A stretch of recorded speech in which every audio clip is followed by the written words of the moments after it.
Uh, right?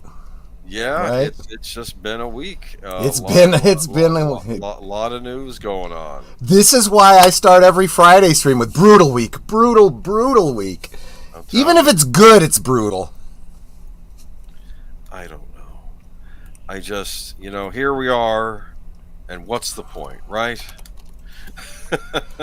Yeah, I it's just getting through another one, right? I mean, I don't know. I saw a werewolf with a Chinese menu in his hand walking through the streets of Soho in the rain. He was Yeah. looking for the place called Liho Fuchs Yep. for to get a big dish of beef chow mein. Beef chow mein. Yeah, they have a good one there actually. I'm talking about Werewolves of London. Remember that song? All I remember is his hair was perfect. No, I remember I was first exposed to that song with the movie Color of Money, right? Because Right. Tom Cruise does this whole lip sync to it. It was one of those scenes. It was very much like his scene from Risky Business with Bob Seger. That's right. And it's a great scene. If you've never seen The Color of Money, well, if you've never seen The Color of Money, first watch The Hustler, then watch The Color of Money. Yeah, I have The Hustler, and I need to watch The Color. You know what? That'll be a one of these days. It'll be a That'll Monday be a double two-parter. feature on Yeah, your channel. on Monday. It's but he's trying to hustle somebody, but he's doing it in this cocky way that shows off how good he is. And it's like, yeah, that's a great way to get yourself beat up if you're gambling on your billiards skill, so to speak. I went to Panda Express earlier. I have a fortune cookie. Would you like me to crack this puppy open? You know how you do this? You're supposed to you crack it open. Yeah. You pull it apart so that Yeah. the paper's in one side and the other Yeah. side's empty. Yeah. You eat the other side first before Empty you side. read it. Because you are accepting the fortune, before you even see it. Like that ASMR. Yes. We have the Geeky Geezers ASMR now. All right, now I'm going to pull the rest of it out now and look at And then you read it, yeah. And then All right. after you read it, you eat the other All half. right. Before you know it, you'll be sitting on top of the world. I'm not sure how to take that. Someone's going to ship you off to the North Pole or something. Probably. That's what your your luck would be I'll like. see Santa Claus. I'll eat the other part. Yeah, Now. there you go. Welcome everyone. Now he does it The full Geeky mouth. Geezers. Do you like fortune cookies? I mean, just as a cookie. They're okay. I love them. I honestly love them. It's like I a mean, sugar comb. I would. Yeah. Well. Kind of. Yeah, but not quite as sweet, Right. No. and that's why I like them. Yeah. Texture-wise, that's what it reminds me of. Yeah.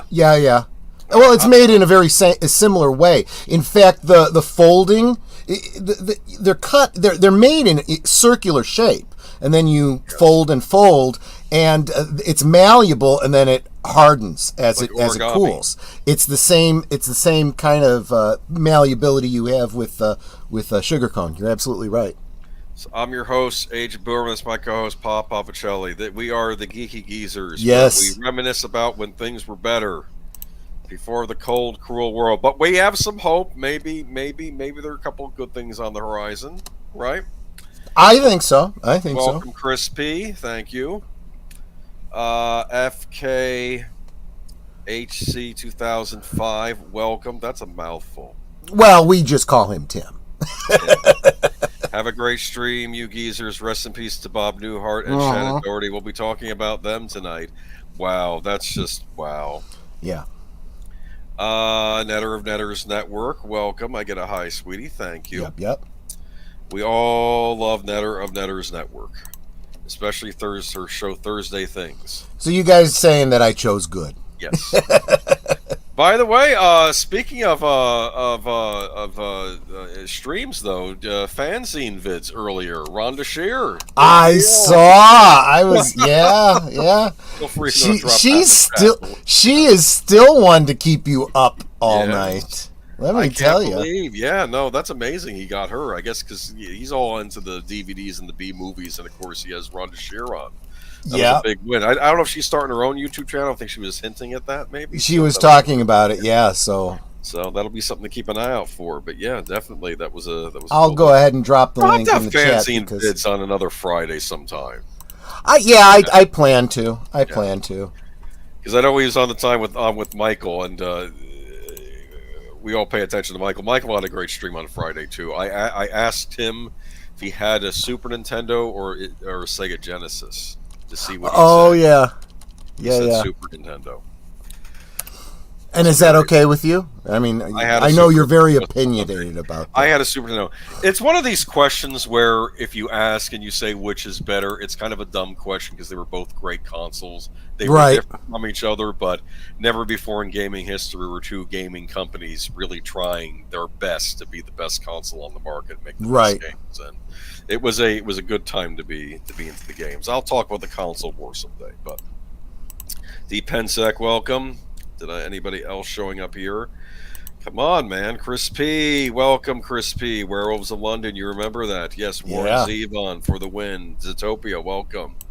Yes, he's back on Twitter X. I'll have to look for him on Twitter so we can... Mark Malikoff. Hey, Kapla, Marak. We're going to do a Contra stream, and I got to get that done before the semester starts. We'll see. It may not be as bad a semester as it was in the spring, so we'll see how it goes. Hello, Agent Boomer. Welcome, Curtis Selby. And in a room with an all-southern view, a bear passes by the window. What color is the bear?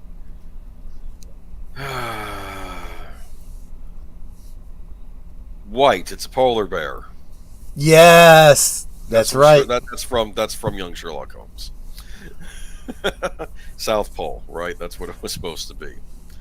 I do love Young Sherlock Holmes. That's an underrated movie. Have you ever seen it? I want to say I did, but I don't really remember. There's a disclaimer. They say we know they didn't meet until they were adults in the fiction, but we're playing a... Yeah, they were very specific about how they met. What if they had met as teenagers? That was what the movie was. What if they had just met in high school or whatever the British equivalent was in 1800s? Right. What if they had met? And I think that, what is that, secondary school, I think they call it? Yeah, whatever it was. Yeah, before college, before university. Right. I remember Watson was asking, well, when I grow up, I want to be a doctor. Nobody asked you. So one of the preppy jerk kids, the Lucius Malfoy of that. Oh, of course. Of that school. I have a feeling that was just like a type in those schools that always existed. That's why J.K. Rowling used them. What's up, my fellow geek? Just finished dinner with my oldest son. We had barbecue ribs and mac and cheese. Wow, that sounds like a mouthful there. Yeah. Well, actually, if you think about it, isn't Johnny Lawrence kind of like the Malfoy of Karate Kid world? Basically, yeah. Yeah, see? It's pretty universal. Conversation with Rhonda Shear. Yeah, that's Fanzine's vid. You can check that out if you'd like. That was a good one. I think I asked a couple questions. Yes, Young Sherlock Holmes is great. Met Barry Levinson and told him thus on the set of Rayman. Yes, well, no, I thought it was a very underrated movie. It's another one of those, what do you mean Boomer needs emojis? I think I got rid of the line. Well, he needs memberships first, so you have to help him get to 1,000 subscribers. Yes. Share this out. Tell all your friends about the stream. And yeah, well, thank you, and hit the notification bell so you always know we're coming on. Absolutely. Okay, let's add that. Let's get this on. We got a ton of crap. Let's get it started. Geeky Geezers. Oh, I didn't put in Warner Brothers. I forgot to put that in the tags about the possible Warner Brothers Discovery split. Yeah. Why don't you work on making some decent content first? That'd be a step in the right direction. I'm sorry. Warner Brothers pisses me off in some ways more than Disney, because I mean, what's their big hit? I guess Twisters is a joint with them in Universal, though I see that more as a Universal production. I feel like they're throwing everything at the Superman movie. Yeah, they are, and I'll tell you, here's. So I see them doing a little bit of the Sonic the Hedgehog reaction. They hear an outcry from the fans, and they try to adjust. I don't know if you saw this or not, but there were some negs thrown at the costume. Yeah. So they've gotten word out that that's not the final costume. There's the implication that it'll be a different costume by the end of the film. It's funny. I just watched a video recently.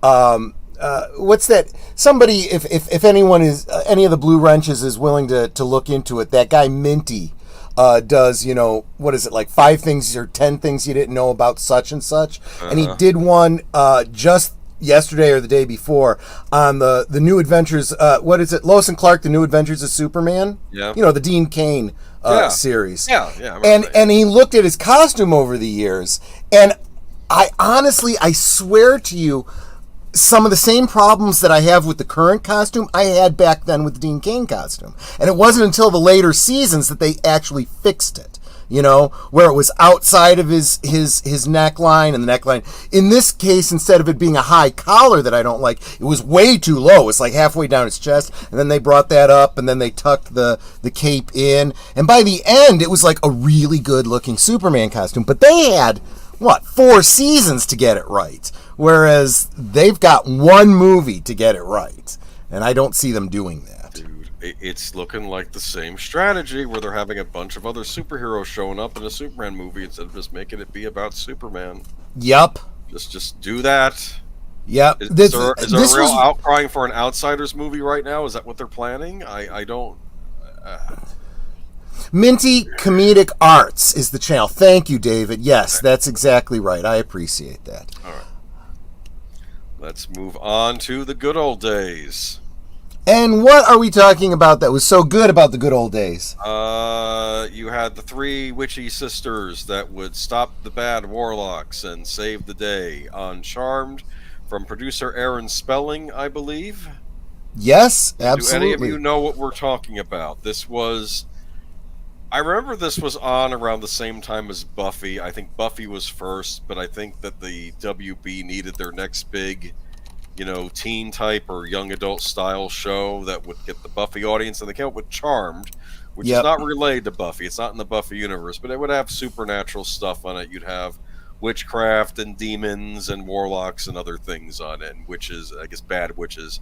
But this is about a family of good witches. These are the 3 sisters. Yep. Prue, Piper, and Phoebe, in that order, because age rank ends up becoming important from time to time, too. And I assume Shannen Doherty was the oldest, right? Shannen Doherty was Prue, yes, absolutely, who looked great in those jeans, let me tell you. The actress to the right, I remember her from Picket Fences. What was her name? Do you remember? Holly Marie Combs. Holly Marie Combs, that's right. And then you had Alyssa Milano to the left. So this Alyssa Milano before she went completely batshit insane, yes. Well, she was still really hot back then. Yeah, this was a great cast. 3 very good-looking women, and this is why people watch TV, especially on the WB for This was during that era when Buffy was on the air, and I think Supernatural had started at this point, or was just about to. Those kinds of shows were getting real popular. So this just fell right into that wheelhouse and garnered a lot of the same audience. Geek Flag, you're entitled to your opinion, okay? But this show was what you watched when it was on TV, and I'm sorry, it at least had good-looking cast on. Yeah, no, I'm sorry, Nate. I disagree with you 100%. I thought the stories were actually really good in that very episodic, formulaic, Smallville kind of way. Basically, yeah. If you liked Smallville, if you liked Buffy, if you liked, those kinds of shows, you liked Charmed. All right, so who was the youngest? Phoebe? At this time, yeah, Phoebe. Alyssa Milano's character was the youngest. And she was the one who would have visions of the future, right? Yes, which interestingly caused her to... you could almost think of her as the Deanna Troi of the show, right? Okay. It's like, that's your power is just absolutely useless. And the other 2 were constantly much more, shall we say, useful, So in later episodes, they kind of evolved her powers a little bit. Right. What was this? They go back in time one episode. What was this about? They look like flappers. Gosh, I don't remember because I haven't seen this in so long. they didn't always go back and, because, time travel was an element that sometimes came up. But the other thing to keep in mind is that they would sometimes do lore stories that were like flashbacks to their grandmother and their mother and so forth. So they might have done a storyline where they were playing, their ancestors or other characters in the past. Really like Charm, though I personally felt like they had jumped the shark in the last season. But we'll get into that a little bit. I kind of agree with you. I think a lot of these shows that are so popular, they outlast their what is a good length to tell a good story. I've always said this about British television. When they tell a story, they know what their story is, and when they're done, regardless of what the ratings are. Not always. That's the way it used to. Grantchester will never end. I've come to that conclusion. Well, yeah.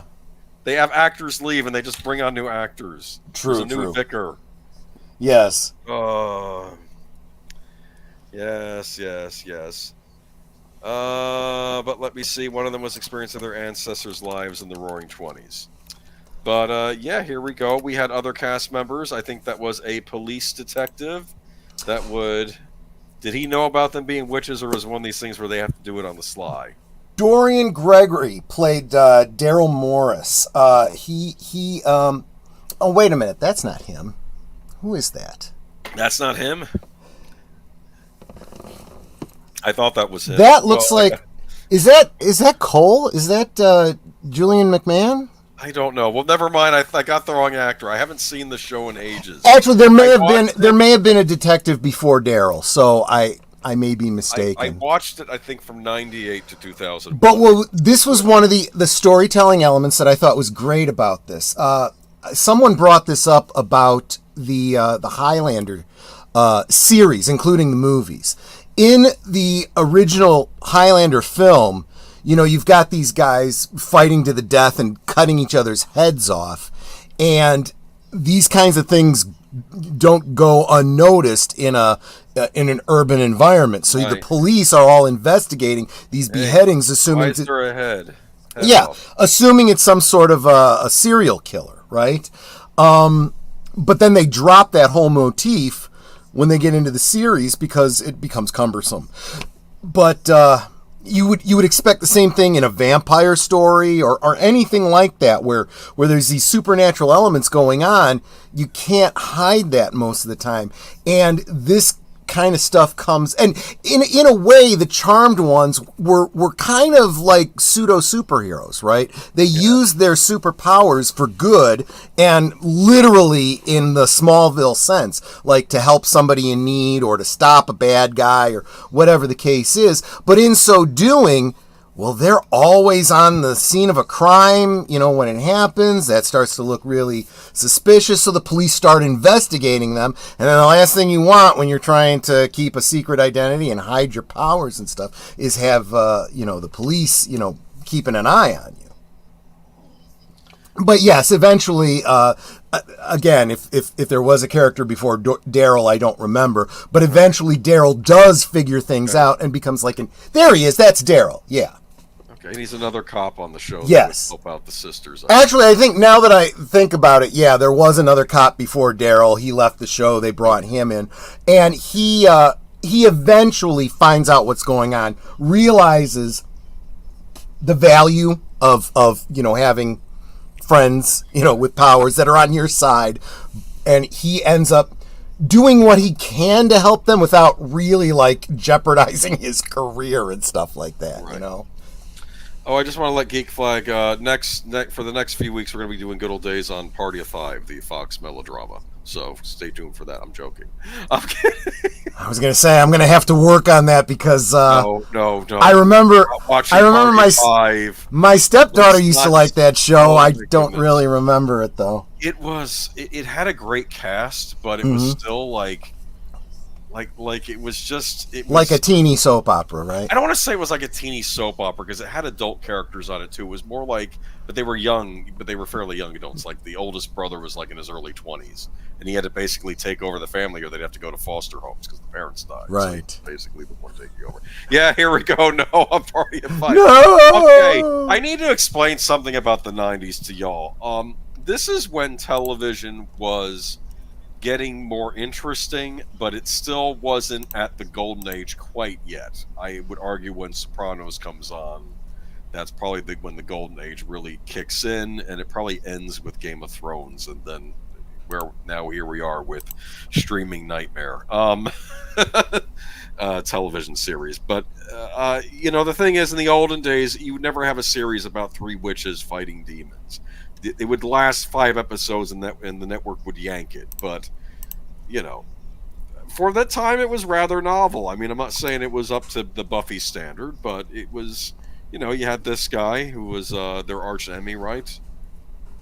Balthasar or Bizel's. I don't know what his name was. Yeah, I think it was Balthasar. Yeah, Balthasar the demon, which is odd because that's one of the three kings. But maybe he just took the name to be blasphemous. I don't know. Anyway, but here we go. He's one of the main demons. There were other demons on the show. There's David Carradine as Tempest, or I think as a time demon, right? Mm-hmm. Yep. Yep, David Carradine on that show, huh? Yeah. This is prior to Kill Bill, I think. This was like a Columbo style, villain of the week kind of thing. You always had guest stars coming in playing demons that got vanquished by the end usually. Gotcha. But later on in the show, Shannen Doherty, and I believe it was the season finale in 2001, this demon shows up and they get knocked out, and we're not sure what happens. And then I guess it comes back on the air, and Shannen Doherty's character is dead. Yep. Which kind of threw me for a loop, and I just didn't really get into the show again after that. I don't know why. Because it was sort of like... Your mileage may vary. I kind of thought it was something to watch, but it wasn't on the level of like a Buffy or an Angel, but it had some nice looking female leads. I'll be blunt. Oh yeah, that was part of the charm of me watching this show. Because let's be honest, I had a crush on Elizabeth Lawton when she was on Who's the Boss, and before you make comments, she was a little older than I was on that show too, so it's not weird. Okay. Mm-hmm. Remember Who's the Boss? Yeah, sure. I absolutely do. Yeah. I remember the actress to the right. For crying out loud, I wanted to be Tony Danza. Of course I remember the show. And to the right, we have, she was on Picket Fences, another show I used to watch, which she was a nice looking lady on that. But here we go. We have Rose McGowan show up. Yeah. In retrospect, I probably should have given the show a chance because I think I liked Rose McGowan, at least at the time. So, I mean, but I still do. I mean, I was angry about Shannen Doherty getting kicked off, though. But, I got the impression that something had gone on behind the scenes, and I didn't really know what. Okay. I still never really looked into it. It was basically one or the other was going to have to leave. It was either going to be listened to exactly. And but then they bring in Paige Matthews, who you find out is actually a cousin of theirs? I can't remember if she was a cousin or I think it was a cousin. But she was related, and because they were the triumvirate, right? The power of three. When one dies, someone else in the family has to become the third part of the triqueta, so to speak. Okay. Apparently, according to Geek Flag, she was forced off the show by Alyssa Milano. I think that was stated last year sometime. Yeah, I was going to say, I mean, I had heard that too. I didn't know if that was confirmed or rumor. Hallie Marie Combs said it. Ah, okay. That was her saying. I mean, for buying what she's saying. But the clothes is what David wore when he died during the... Okay, I don't know about that. During his erotic specification. Did he hold on to that costume? I'll get me keep the costume. Yeah, no. For don't fun think time. So. Okay, yeah. Anyway. Here we go. How was it after? Did I miss out? That's what I'm asking you. Did it get better maybe after Shannen Doherty left? Some people said it did in the chat. Okay. So. I feel like in a lot of ways it did. There was, again, you got to focus on the character development, right? So what ended up happening after Prue leaves, right, is that Phoebe kind of needs to step up, or not Phoebe. Piper needs to step up as the eldest now, and she has to take on the leadership role, and she struggles a little bit with that. And she was really the middle child. Exactly, yeah. Exactly. And then there's also a business venture. They own a nightclub called P3. This was of course their like your Central Perk, like on Friends. Kind of like Central Perk. Yeah, exactly. But or like I would say more like the Roadhouse in Twin Peaks, because it gave them the opportunity to feature showcase bands and have, you know, a pop music soundtrack for the show. You used to discover some good fans from these young adult shows. I think I discovered Ladytron from an episode of Numbers, of all things. But there you go, yeah. But yeah, here we go. The Power of Three. I thought it was supposed to be the Power of Many. Very funny, man. No. Yeah, I get that, Sashi, and welcome, by the way. Anyway, well, that was the incantation, right? In order to banish the demon at the end, it was always the power of three will set you free. The power of three will set you free, and they'd chant it, and then poosh, the demon would be vanquished. But there were many romances on this show too, right? Yeah, it was. That was a thing. When you have a story that's about family heritage, you kind of are expecting that there are going to be spouses, there are going to be children, you know, all of that stuff is kind of important. Back when the Power of Three was cool. Right. All right, but so did it end well? Did it at least have a good final episode, maybe? Actually, Nate brings up another analogy: the bronze on Buffy. Yeah. Or what was the one in Smallville? The diner or something? The Talon? No. The Talon? Yeah, the Talon. Right, because the soundtrack was the Talon mix. Right. Smallville. Mm-hmm. I'm sure we've done Smallville for good old days. If not, we've talked about it enough that we actually dedicated whole episodes of Last Call to it. Yes, we have done. We have talked about Smallville on Last Call. But yeah, no, I think it ended up talk about ending up on a good place, right? They get to and they had these story arcs, especially through the later seasons. Yeah. They would set up some kind of conflict, and there was a lot of really interesting conflict with the spouses, especially because because they're like a young preacher preaching, "Thou shalt not suffer a witch to live," and then he finds out what? No. Yeah, exactly. No, I don't know. No, it's kind of funny because the whole idea of them being good witches, right? They're on the side of good, literally. Right. Their spiritual anchor is literally an angel, whom they refer to as a white lighter. Yes. That, of course, you know, after Prue leaves the show, I told you that Piper kind of steps up as matriarch of the family, and she falls in love with their white lighter and ends up marrying him, which causes all kinds of, you know, heavenly conflict and stuff, and you know, it's all kind of strange and weird and whatnot, and so there's all kinds of multi-seasonal, you know, issues regarding that. Phoebe, on the other hand, ends up falling in love with one of the demons that they have been in regular conflict with, by the name of Cole. And those of you that know Julian McMahon, he played Dr. Doom in that horrible Fantastic Four with where Captain America was Johnny Storm, and he was in that show Nip Tuck. I forget what his character name was. Doctor. Was it Julian? I think, or something. No. His real name is Julian. I don't think that he played the same. No, did he? I forgot what the doctor's name was on Nip Tuck. That was a messed up Yeah, show. it was. Nip Tuck was a messed up show. I saw a couple episodes of that, and it was like, God. No, you didn't even get to the part with the serial killer type guy, he wasn't necessarily a serial killer. He was a serial something else, and he wore a Mardi Gras mask. And he was going after people who had plastic surgery done, and then eventually threatening the surgeon, saying, leave the faces alone. It was this whole thing, and I don't. Well, anyway, I'm not going to get into it. One of my favorite episodes was when Cole zapped them back to Halloween in 17th century Salem. Yikes! Yeah. Exactly. But geek flag. And Nate's busting our balls tonight. He really is. You know what? Here's the deal. The show was I kind of did consider this. I don't want to say it out loud, but I kind of consider this kind of maybe on some level a chick show. Let's be honest here. But I did like the actresses. These were lovely women, and frankly, they were. I mean, and there's no doubt that they didn't hate men.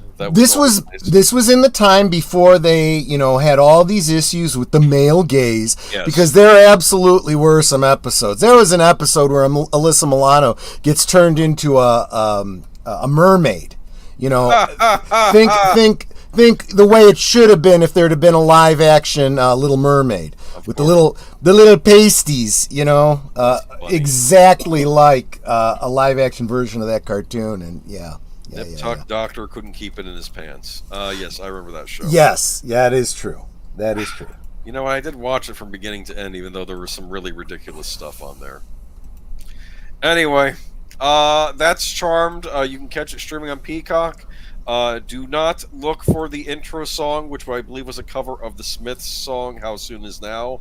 It is not on the streaming version because they couldn't get the rights to it. Is that right?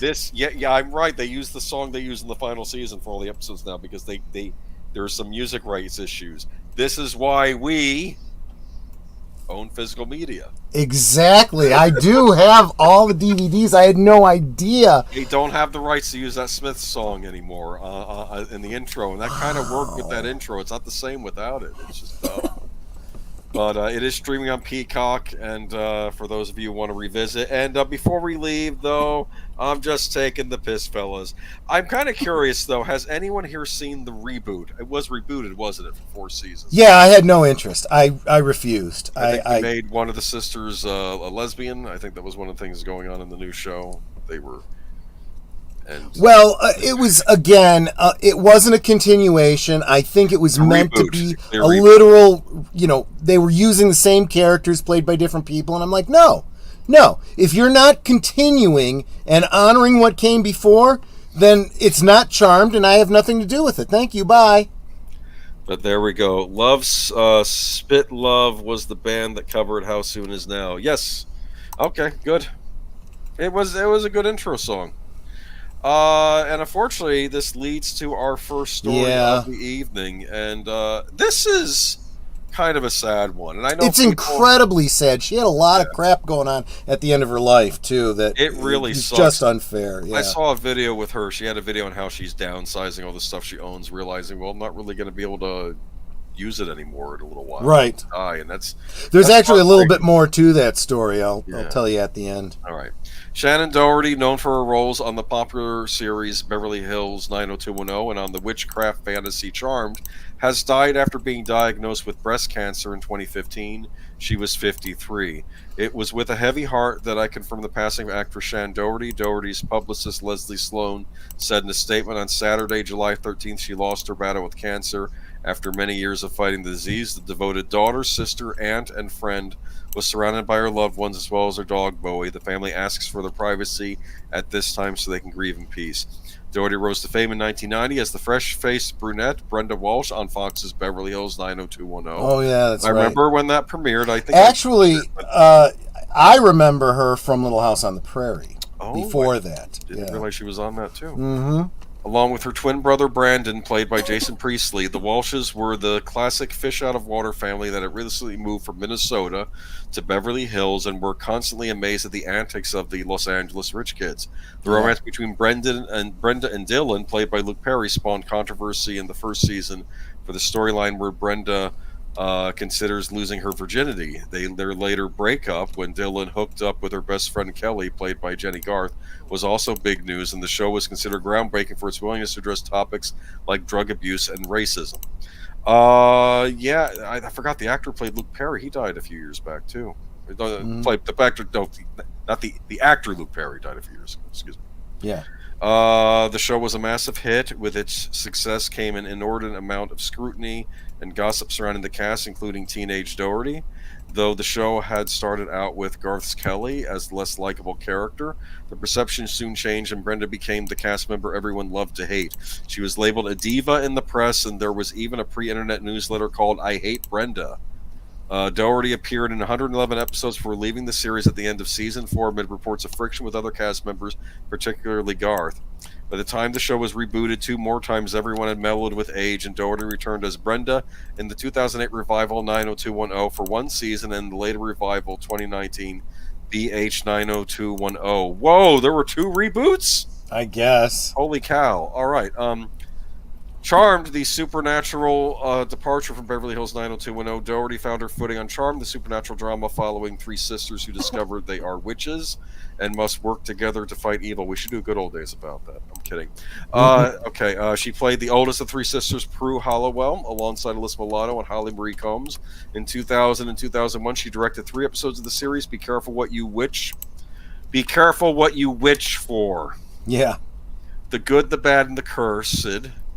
And All Hell Breaks Loose. The last episode she appeared in, her character was killed off when she left the series at the end of the 3rd season.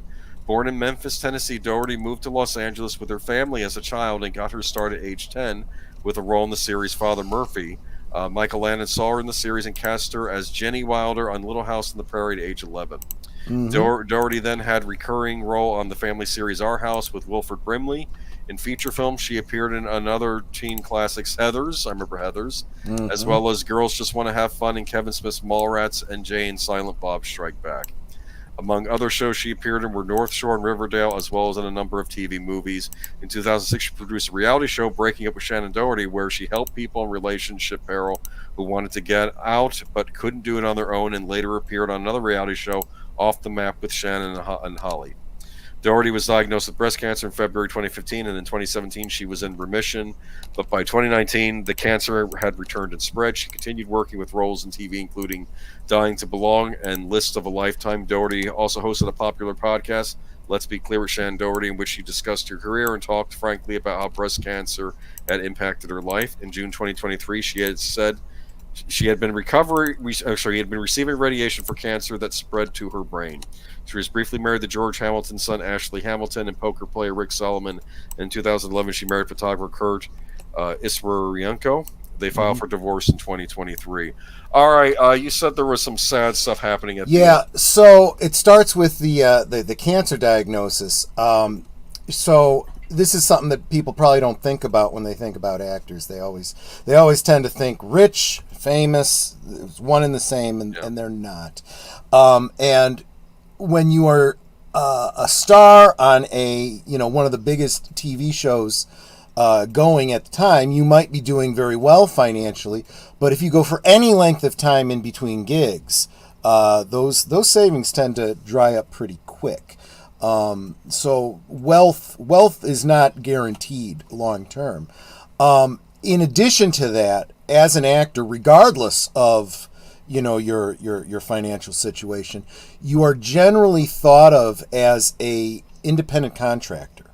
So what that means is, those of us, I'm an independent contractor, so I happen to be lucky that I am married to somebody who, works for a company straight out full time and thereby receives family benefits. In other words, I am on her insurance. If I was single and working as a contractor, I would have to pay for my own insurance, which is basically the situation she was in. But she, as a member of the union, she was working through a union representative that, managed her, personal stuff for her, was supposed to pay into her insurance and stuff. And they let the insurance lapse. No. And she was unable to get her insurance re-upped until the following year, open enrollment. Thank you, managed health care. No. And it was after she was, reinvested, with the new insurance that she went for screening, and, they found this tumor, breast cancer, and it was more advanced than it would have been had she, been able to get her mammogram the year before. So that there was a big lawsuit pending to the end of her life regarding that. Also, while she was fighting cancer and going through chemotherapy, her husband at the time decided, well, you're sick and you can't meet my needs, so I will go find someone else to take care of my needs. Wow. Maybe multiple someones. Wow. And that's what led to that divorce, and her goal was to get that divorce finalized before she passed, so that he didn't just inherit everything. Wow. And it does look like she had signed the papers literally hours before she died. And unfortunately, because it was right before the weekend, the courts couldn't certify it until Monday. And I think there might be some court, things going on with her estate now as a result. But in this case, the judge rubber stamped it and said, it's not her fault that, the courts were closed or whatever. And, but normally that's not how state law goes. And it could go into probate, and it really shouldn't. But, kind of sucks. So what does that mean? Does that mean for her, nothing? Her concerns are over. No, but for her husband, he's gonna have to go to court and fight this out. All right. So good night, Tim. And what a scumbag. Yeah, it sounds like she had a. I don't know. You think of people like her, and you think, they're a nice, privileged life. Well, not necessarily. No. No, that's becoming less and less true. Well, I'm gonna say it's becoming less and less true. Let me rephrase that.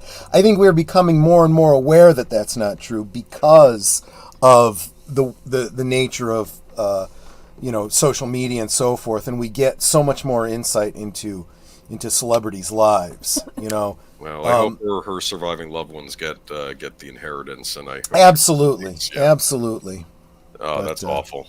To have to deal with that kind of stuff when you are literally dying, it's. I remember Heather's. So very, yep. Winona Ryder, I believe, was in that. Mm-hmm. But yeah, rest in peace, Shannen Doherty. I'm sorry you went so young, and hope you're at peace now. That's all I can say. Now here's one that we might have to educate the younger folks on. Bob Newhart. Bob Newhart, yeah. The picture I used for him in the thumbnail is to help the younger audience. One of his more recent roles was in The Big Bang Theory. Oh, The Big Bang Theory. Okay, yes. He actually he played himself, which is it's ironic because he plays a Force ghost. And I think, and he did this more than once. I think he did it twice on the show, 2 different guest appearances. And he's appearing in a dream to Sheldon. And I remember the first time it happens, he looks at himself and he goes, "Why am I a ghost? I'm not dead." Oh, that is funny. Bob Newhart, legendary comedian, dead at 94. So Bob Newhart, whose stammering, deadpan, unflappability carried him to stardom as a stand-up comedian later in television and movies, has died, according to a statement from his longtime publicist, Jerry Dingy. He was 94. Dingy said that Newhart died in Los Angeles on Thursday morning after a series of sore illnesses. He called the star's passing an end of an era in comedy. Over the course of 5 decades, Newhart's popularity rarely waned. Whether it was the recording star of the comedy album The Button-Down Mind of Bob Newhart, we should look for that, and the leading 2 top-rated television sitcoms, or supporting actor in movies such as Catch-22, in which he played the Timur Major, Cold Turkey, and Elf. You may remember him in Elf. I actually don't remember him from Elf. What did he play in Elf? He was the adoptive father of. He was an elf that was sort of like the adoptive father of the Will Ferrell character, and Will Ferrell keeps sitting on his lap even as an adult, and he says, "Look, I have to tell you something." Oh, Elf! I thought you said Alf, A-L-F. No, Elf. And okay. He's like, "You're not an elf, remember?" And he's like, "That's "No!" right. Right. Yeah. He remains best known for the television shows The Bob Newhart Show from 1970 to 1978 and Newhart from 1982 to 1990, both of which were built around his persona as a reasonable man put upon by crazies. Yes. He was. I would call him like the ultimate straight man. He was incredibly funny, but he played it serious I've and, seen and some of very his deadpan. stand-up, actually. I remember he was on the phone with, I think, who was it, Sir Francis Drake or something. He says, "Yes, I got. Oh, okay, you have this thing from your you got this from the natives. What is it? Tobacco, and you roll it up. What do you do with it? Stick it in your ear? Oh, you smoke it. Okay, like he's. I'm not doing it justice to this bit, but the way he said it, it's like these things that we think are so normal. Probably when they were first explained the first time, they sounded nuts, right? Yeah, You yeah, know, exactly. like what do you do with this leaf that you? I think another one was a leaf you boil, and then, like he didn't understand that. Which Yeah. would be tea, right? Yeah. So, Yeah. real quick, let me interject here. So, I remember the Bob Newhart show because it was like quintessential '70s, right? Yeah. And gosh, everyone from that show now is pretty much gone. We did an in remembrance of Marsha Wallace from the Bob Newhart show Right. a while back. You remember why? Why did we bring her up on this show? Is that her? I wasn't looking at StreamYard. Let me see. Nope, that's Suzanne Plachette. Okay. We'll get to that in a second. Okay. No. Marsha Wallace was the voice of Mrs. Krabappel in The Simpsons. Right. And but I remembered her, of course, from the Newhart show. But yes, go to that slide again. Suzanne Plachette, who also passed away a while ago, played his wife. On the Newhart show. And what was amazing is that picture is not actually from the original run of the Bob Newhart show. It was the finale of Newhart in 1990, where the shtick was he wakes up in bed with Suzanne Plachette, and he's like, I had the weirdest dream, playing off like he was still in the Bob Newhart show, and the whole Newhart was a dream. Yes. I'm sorry, that's funny. See, on a show like Saint Elsewhere, that's dumb. And but on a comedy, it's fine because that's kind of the point. Exactly. It was absolutely brilliant. My mom and I saw that, and we're just laughing and clapping, in our living room. It was so brilliant. Did not see that coming. And I'll tell you what, comedy puts you into tears, right? And laughter is very close to crying. And somebody put up a YouTube status, and I can't give attribution because I don't remember who it was, who said, my only regret is that Suzanne Plachette is gone too, and she's not here to tell us that Bob is fine. Yeah. Yeah. Rest in peace, Bob Newhart and Shannen Doherty. Yeah. Professor Parton didn't start out as a Force ghost. Only after the character died did he get ghostly. Is that from Big Bang Theory? Was that Professor Proton? Oh yeah, that's what it was. He was playing Professor Proton. I have all of those seasons on DVD, but I've only seen the. I do too, and I haven't really gone back to them. So I need to rewatch Big Bang Theory. The later seasons started to get kind of. I felt like they got kind of antagonistic of geek culture, and that kind of annoyed me. Well, no, I'm sorry, but one of the complaints of the show is that this is a baby boomer's idea of what geek culture is. Like, they're not understanding it quite, Well, the funny thing about it is, out of touch adults. Yeah. From someone who was in geek culture, you look at it and you're like, yeah, I kind of knew people like this. Especially when you look at Sheldon, you're like, oh, okay, the high-functioning autistic. Sheldon, yes, but Leonard's more normal, right? I mean, Leonard was absolutely normal. He was just a bit of a nerd, the normal nerd, and he was meant to be the nerd viewer insert. You saw yourself as Leonard, right?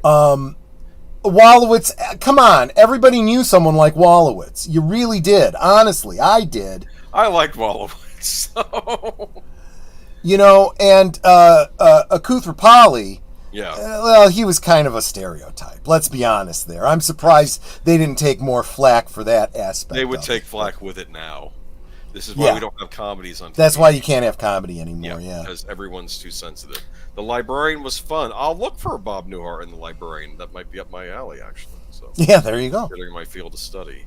Oh boy, only a few more weeks and I'm back into the Lions Den. All right, here we go. Oh no, rest in peace, Bob Newhart. Absolutely. And I guess we have to talk about this story, which you almost didn't want to talk about. This whole thing pissed me off, but as it unfolded, I'm like, you know what? It's important. A lot of Schadenfreude here, let me tell you.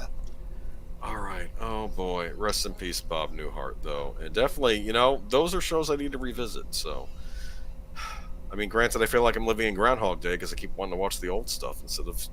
I know. Okay, Jack Black's band cancels tour after backlash to bandmates' comment on Trump assassination attempt. Yeah. I don't know if it's verboten on you to talk about the Trump assassination attempt, but you know what? It's news. It happened, and get over it. I don't care. Jack Black's comedy. It's easier not to care when you're not monetized. So there you go. So, Jack Black's comedy rock band Tenacious D, and I remember Tenacious D from back in the early 2000s. Tenacious D has canceled its remaining tour dates after band member Kyle Gass sparked a backlash with an apparent joke about Saturday's assassination attempt on former U.S. President Donald Trump. Footage posted on social media from the band's concert in Sydney on Sunday showed Black presenting Gass with a birthday cake on stage and telling him to make a wish, because I guess was it his birthday? I guess yeah. Gass responded, "Don't miss Trump next time." The exchange prompted a call from one Australian lawmaker for the band to be deported from the country. In a statement to CNN on Tuesday, Black said he was blindsided by what was said at the show. "I would never condone hate speech or encourage political violence in any form," he added. "After much reflection, I no longer feel it appropriate to continue the Tenacious D tour, and all future creative plans are on hold. I am grateful to the fans for their support and understanding." Gass apologized for the comment in a post on Instagram on Saturday. "The line I improvised on stage Sunday night in Sydney was highly inappropriate, dangerous, and a terrible mistake. I don't condone violence of any kind in any form against anyone," wrote Gass. "What happened was a tragedy, and I'm incredibly sorry for my severe lack of judgment. I finally apologize to those I've let down and truly regret any pain I caused." Gass has since been dropped by his Hollywood talent representative. His agent, Michael Green of Green Talent, told CNN that he has parted way with Gass, but he did not provide additional comment. Band members Black and Gass have been due to play in the city of Newcastle, New South Wales on Tuesday, but promoter Frontier Touring announced that the show has been postponed. In an Instagram post earlier on Tuesday, Tenacious D was scheduled to perform in Brisbane on Thursday before heading to Melbourne and Adelaide, and then on to New Zealand and the United States. I had heard, and I don't know if this has been verified, I think Tim Pool was talking about this and other people, that his concerts can no longer be insured. That the insurance or whatever, they want nothing to do with this, because I think they were worried about backlash against the bandmates for this. Yeah, I can't confirm that either, but it is incredibly reasonable that that would be the case. Things are getting pretty bad, and if you want to be insurable, you don't want to run the risk that some crazy, turns on your people. That's exactly.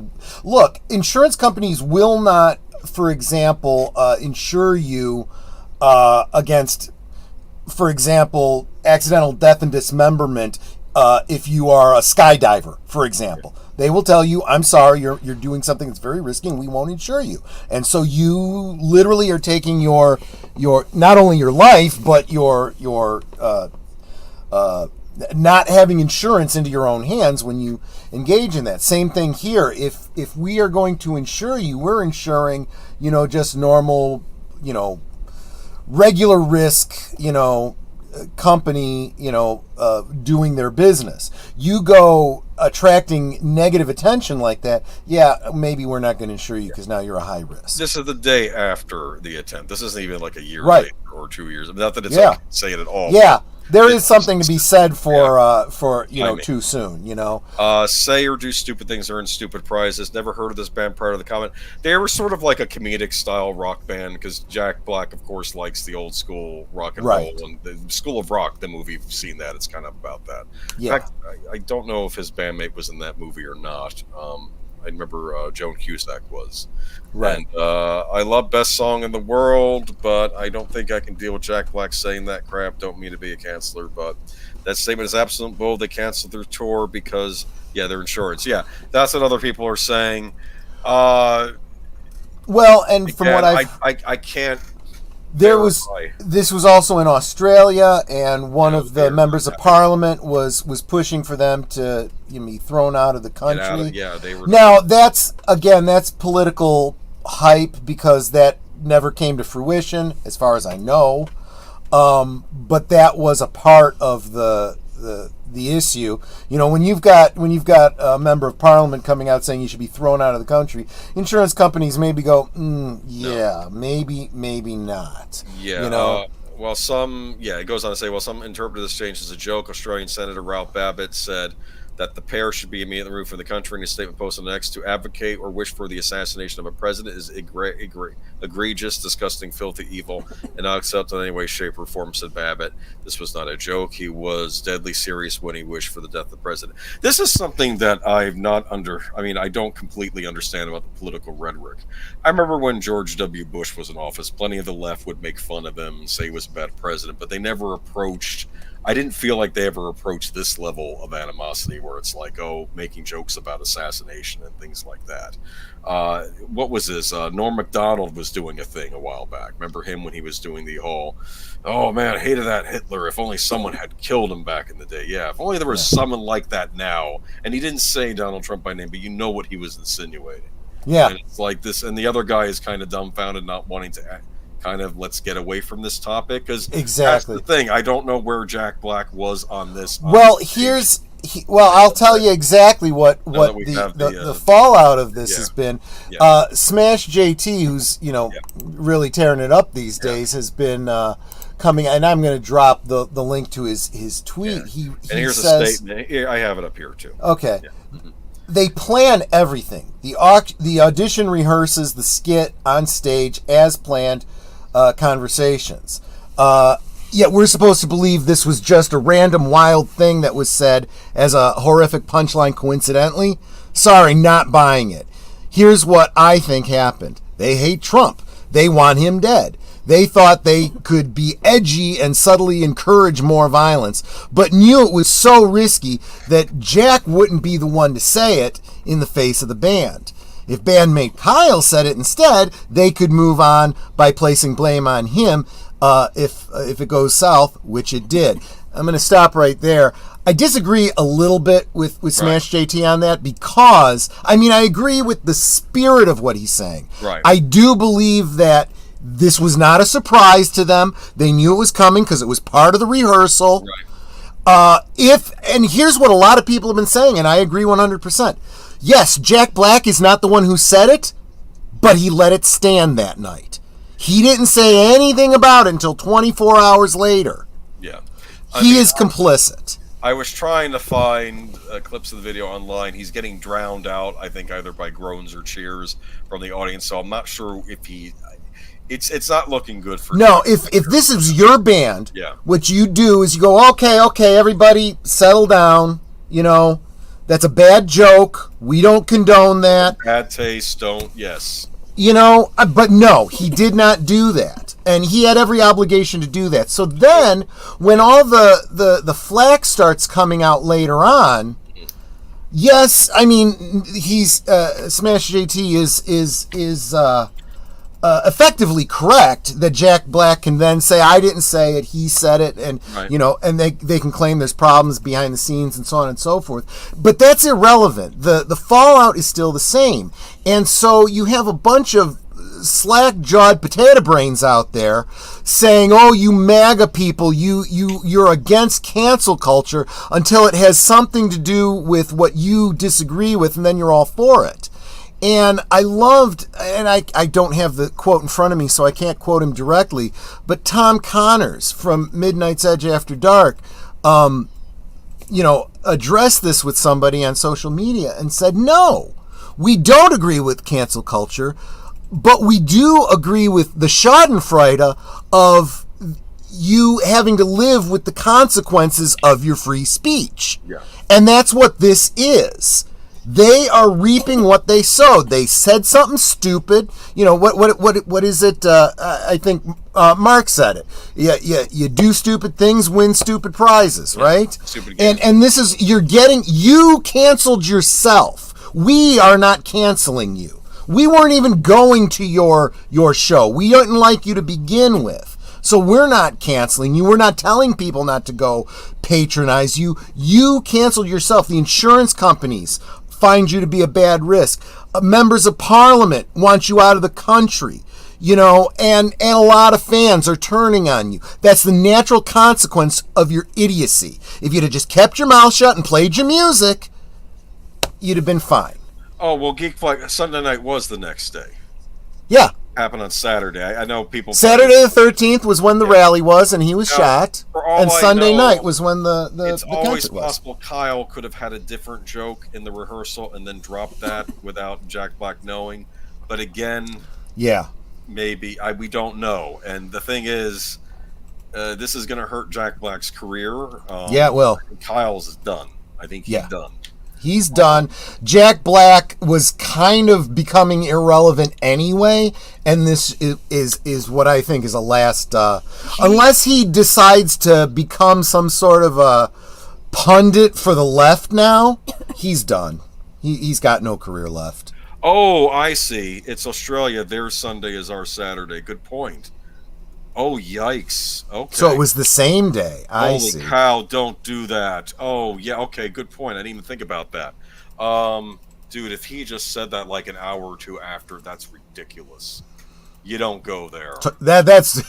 I mean, anyone who's reasonable, and unfortunately, there aren't enough people that are reasonable. I've seen that from the responses I've seen online. I'm sorry, you had a man protecting his daughters getting killed, a firefighter he already is a hero because he's out. But you have idiots out there saying, well, he was at a Trump rally, he deserved to die, and his whole family too. This is ridiculous. This is the level of. Look. There have been fans, there have been many presidents in this country on both sides of the aisle that I've not been big fans of. I've never called for them to lose their lives. That's sick. That is treasonous, and you shouldn't even make jokes about that, especially not what hours after the actual horrific event happened. So, I'm sorry. This is an effing sick world. I'm just as I was looking at that Smash JT tweet, I happened to see another one. Apparently, John Snyder's wife, who passed away last year, some asshole stole her ashes. What? I kid you not. That's disgusting.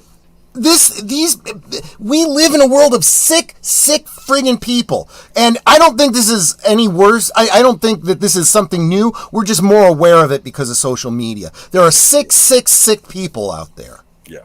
So, I mean, what was Jack Black have going? He had this band. He doesn't have the band anymore. Right. He's the voice of Bowser in those Super Mario Brothers movie. I will see if he still is in the sequel. I don't know. Yeah.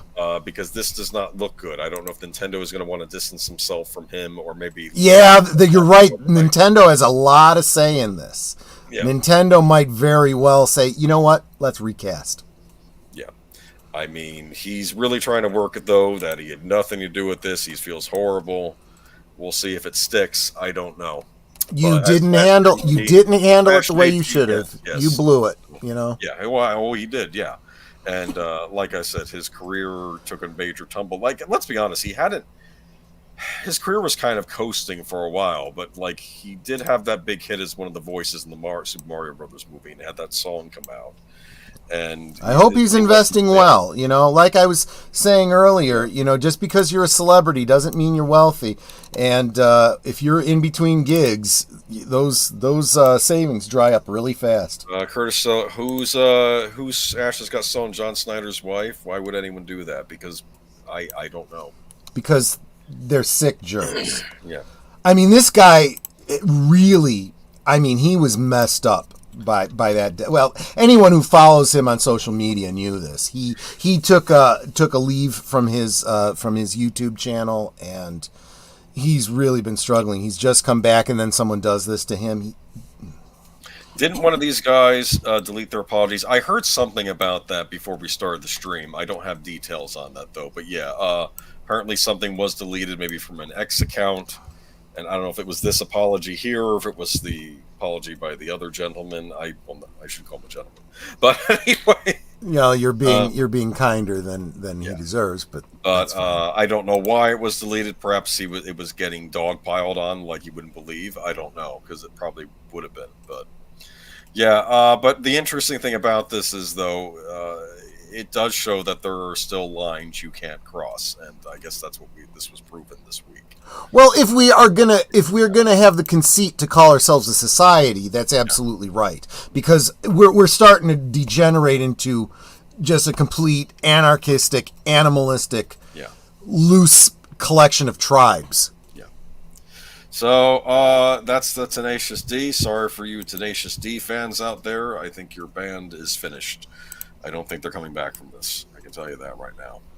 Yeah. And maybe celebrities, entertainers, people go to your shows to be entertained and not to get bogged down to the daily horrors of regular life. Maybe just entertain them and let them have a good time. And surprise, when you provide good entertainment, you make good entertainment, they will come. That's what this one's all about. I finally have a movie I actually want to go out and see. I know, right? Because I rewatched the original Twister like a month ago, and it holds up a lot better than I gave it credit for. It's a pretty good little movie. I mean, it sounds like this is a spiritual sequel. Maybe that's what they're calling it. Universal has called the domestic opening for Lee Isaac Chung directed Twisters at $80.5 million. As we told you last night, that's 60% of the $50 million that was tracked. That tracking was spotting. Yeah. The rebounding post-strike summer at the box office continues to see actual opening ticket sales bury any piece of tracking. Acclaimed Universal domestic distribution boss Jim Orr, Lee Isaac Chung crafted an incredibly engaging summer tentpole in Twisters that is, and has to be said, taking the domestic box office by storm this weekend. Our magnetic and hardworking cast led by Glenn Powell. Glenn Powell is a leading man actor in the making. He was in the Maverick movie that came out a couple summers ago. But it's got Daisy Edgar Jones and Anthony Ramos bring this tense tale to life, a story that must be seen on the big movie screen in a darkened theater where the immersive sound and visuals transport audiences directly into the fury and destructive power of these storms. Perhaps Troy doesn't want to see this movie right now. Since you had a tornado. No. It's not like I was hit by a tornado or anything. I just lost electricity for a little bit. I was watching the original. I'm like, yeah, this is making me uncomfortable because I'm looking at the scenes of like towns getting torn up, and family without their house, and I'm like, yeah, I can sympathize. I really can. I understand. Well, that's part of. We used to back in the 70s. Disaster films were all the thing. Whether it was airplane crashes and towering inferno. All this kind of stuff. And yeah, maybe you were never caught in a high-rise fire, but a lot of people's houses have burned down, and it's very scary, and sometimes it's cathartic to go and watch a fictionalized version of it, sometimes even fanciful version of it. Well, this was a movie meant for everyone. To Universal's like Twisters overperformed with the middle of the country, blasting through their 52-week norm comps.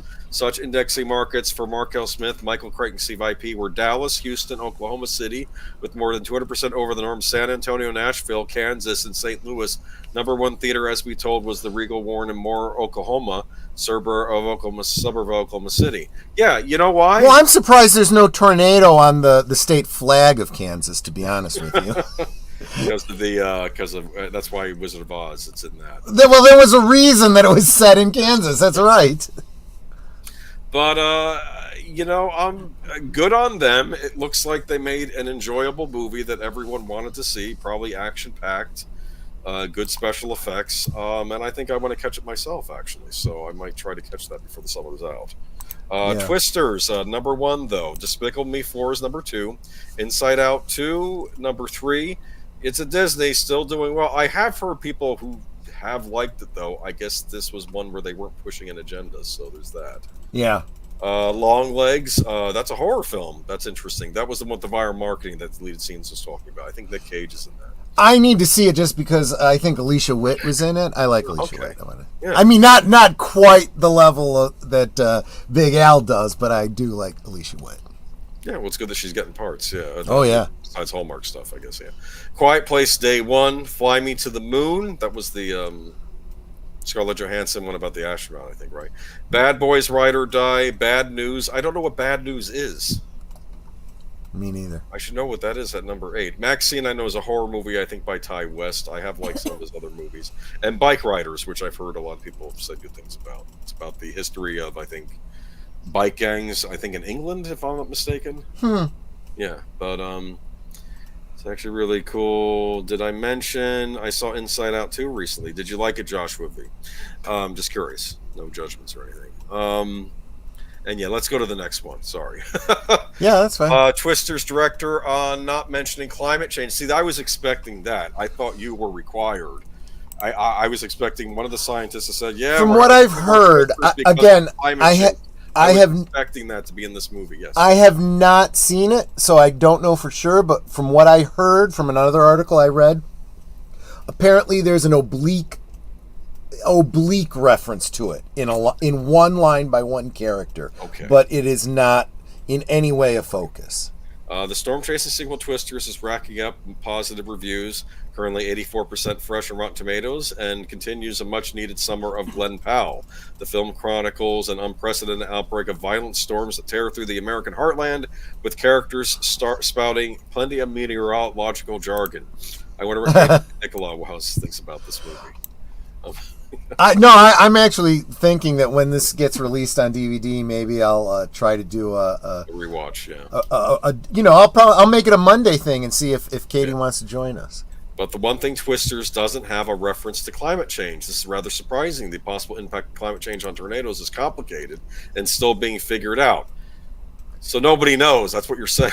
Yeah. In other words, a tornado this is how you know it's real science. They go, we know there must be a connection, but what it is, we don't know yet. Okay, so not enough data.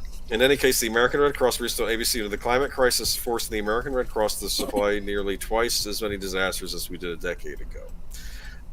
So if you're making a 2020 movie about tornado outbreak, the likes of which have never been seen before, there's a rather convenient raison d'etre.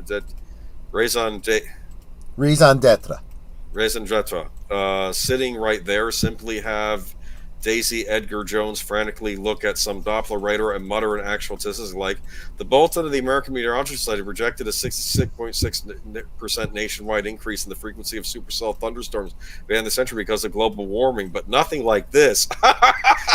Yeah. I'm sorry. Yeah.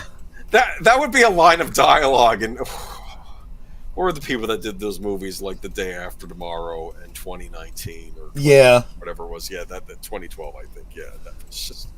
And suddenly your summer tornado popcorn film was a bit of, but seriously though, this could happen. Semi-scientific heft. But to hear director Lee Isaac Chung tell it, even a throwaway reference would be like beating a red state moviegoer over the head with a DVD copy of An Inconvenient Truth. I just want to make sure that with the movie, we don't ever feel it is putting forward any message. I don't feel like films are meant to be message orientated. Amen. And let's be honest with you, when people are caught in the thick of things, they're not usually spouting this stuff. They're just trying to get through it. Exactly. There is one scene where a local farmer, played by Maura Tierney, says that storms and floods are becoming more frequent, but she doesn't mention climate change. Okay, yeah. All right, so looks like a winner. I'm glad it's doing well. I should try and catch it myself. I should get more out of life and go see the movie. Let me see. So let's not people know it's not woke. Yes. Yeah. Let's see.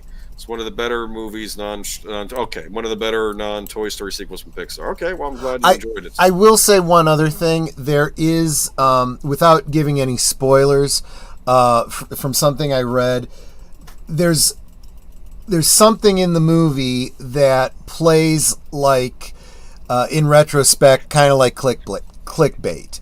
They have you thinking they're going to do something, there's going to be a reveal that never happens. And I think it speaks to something that was probably going on behind the scenes. Again, I don't want to give any spoilers, but no spoilers for a movie I didn't see. But I actually suspect that if it plays the way it sounds like it did, I actually think it's kind of cool. I think they did this right, in my opinion. Your mileage may vary, though. Don't mind climate change as mentioned. I just don't want to be told I'm a terrible human being destroying our planet. Yeah, exactly. I think that the average American is a lot more conservationist than he or she is ever given credit for. I think most of us recycle, even though it's probably all getting. Well, here's the thing. You know, that line. You know who's doing a great and someone's gonna have to help me out again with the YouTuber's name. This really funny deadpan physicist on YouTube, German woman. Very, very funny. I like her. I think I've seen her. Wasn't she complaining about the no fiber optic cable in Germany recently? Yes, she was. And she's talking so highly about Albert Einstein and kind of poking at Elon Musk a lot. But she's a big one for standing up to the BS science and saying that's not how science works, and saying, yes, there is definitely climate change, but what is actually happening and how much of it is human involved and so forth, and whether or not the methods that people are trying to use to deal with it are actually effective, that's a whole other debate. And honestly, and this isn't what she said, I've been seeing some other things online, like in Europe, tearing down, deforesting whole segments of forest lands to erect these solar. You're doing harm to nature in the interest of so-called being green. It's ridiculous on its face. It's down the trees. Yeah, it's not green to cut down trees and put up big plastic, sun collectors. It's freaking ridiculous on so many levels. We were all told, recycle paper. Don't throw away paper. Recycle. Well, do you know what goes into recycling paper? The treatments with chemicals and bleaches and stuff that get into the water. You're actually doing more harm. Now you can make an argument. Stop using, wood pulp to make paper. Instead, use hemp. Heaven forbid, you use hemp and other bamboo, other things that grow very, very quickly, that don't require the resources that trees do to make paper. Okay, fine, that you can make an argument, but there's so many stupid things. And there's plenty of YouTube videos from very, left-leaning type pages that say, yeah, there's a lot of things about recycling that's a big scam, and it's doing more harm to the environment than good. And I'm getting off on a big tangent here, but education is very important, and don't just believe everything you read online. Mark Malinico says, I'm sick of all the blocking of highways and vandalism of the arts. As far as I'm concerned, you throw paint on the Mona Lisa, you break it, you buy it. That's what I think. Yeah, that's fine. What do we always say? You have a right to freedom of speech, but you don't have a right from the consequences. Okay, fine. You destroyed this priceless work of art. You're gonna pay for it. It was insured for this much. That's how much you owe. To be fair, I think a lot of these museums have some protective stuff over it, but still, it's still dangerous. You don't want to be throwing that stuff on. If Marvel was smart, they would class Glenn Powell as Cyclops and MCU X-Men. I would also say that if DC was smart, they would class Glenn Powell as Hal Jordan. I have no idea who Glenn Powell is. He's the lead star of Twisters. He was in Top Gun Maverick, which you still haven't seen, have you? No, I haven't. The character... I do have it on DVD, so I really don't have an excuse other than time. There's still movies I haven't seen, too. But the thing about his character in Top Gun Maverick is that it's very obvious when you're watching it that he's the younger analog to Maverick. He's sure. A cocky, sure of himself fighter pilot. And there's also an analog to Goose. I'm not going to get into it anymore. Well, there's a certain schadenfreude for Tom Cruise's character to have to deal with a younger version of himself, right? Yes. Yes. And what's interesting about it is that, since I was thinking Tom Cruise would have made a great Hal Jordan, but I think he's too old now. I'm thinking, who's his replacement? They get the one who played like his analog in Maverick, which was Glenn Powell. Yeah. Good point. We'll see. But Oh, look at this. Interesting.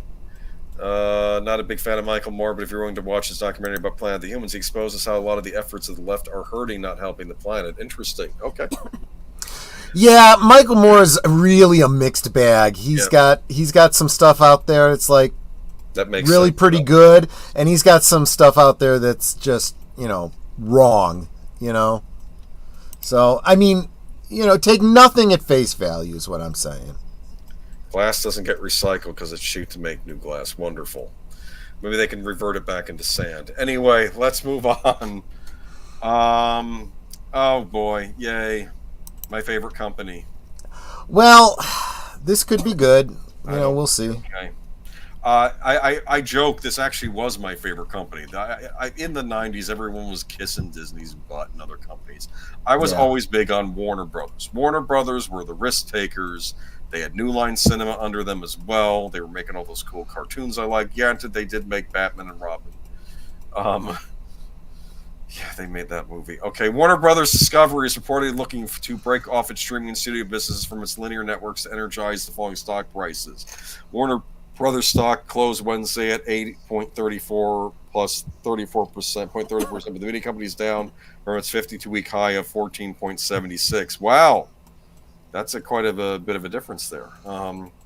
WBDO CEO David Zaslav is apparently weighing myriad options from selling assets to separating the movie studio and Max streaming service into a new company free from the group's nearly $40 billion debt. So I do pick on Zaslav, but he did inherit a mess, I will say this. This is all per the Financial Times tonight. Deadline has reached out to Warner Brothers Discovery for comment. We'll update when they weigh in. The news hits as Warner Brothers Discovery is making another round of layoffs, as Deadline reported first. In addition, longtime media analyst Jessica Reif Ehrlich 2 days ago begged Warner Brothers Discovery to do something, anything. I'm thinking of that line from Aliens, remember, with Ripley? Yeah. Do something! From selling the company to selling assets to finding a streaming joint venture or merger. In our view, the current composition as a consolidated public company is not working, the B of A global research analyst said. Warner Brothers Discovery situation isn't the same as Paramount Global, whereby a suitor such as Sony or Skydance Media could swoop in and absorb Warner Brothers Discovery in its entirety. Paramount Global has $14 billion in long-term debt. Warner Brothers Discovery's $39 billion load is on a whole different ball of wax. Think about this. I've been picking on Paramount Global, right? Thinking it's a ridiculous company with all this debt, and here Warner Brothers has so much more debt than Paramount Global. Yeah. No Sound Corporation wants to get into business with that. However, bits and pieces picked up by the right media company could work. Per reports, Warner Brothers Discovery hasn't hired an investment bank to explore such a transaction, but has been speaking with consultants to figure out what's best for shareholders. John Maloney and Newhouse family are Warner Brothers Discovery's biggest investors. They are also a path where Warner Brothers Discovery could opt to just stay the course as is. Warner Bros. Discovery at one point sat down with then Paramount Global CEO Bob Bakish last December as headlines hit about merger talks. We talked about that. It didn't happen. The notion of a Warner Brothers Discovery split could see debt stay with linear networks, while the growing OTT service could hit a higher valuation multiple and be given the potential to invest its growth per FT. I don't know what all these things stand for. Yeah, I don't know. I can't, and obviously we wouldn't be the ones to listen to for financial advice, even if we were giving it.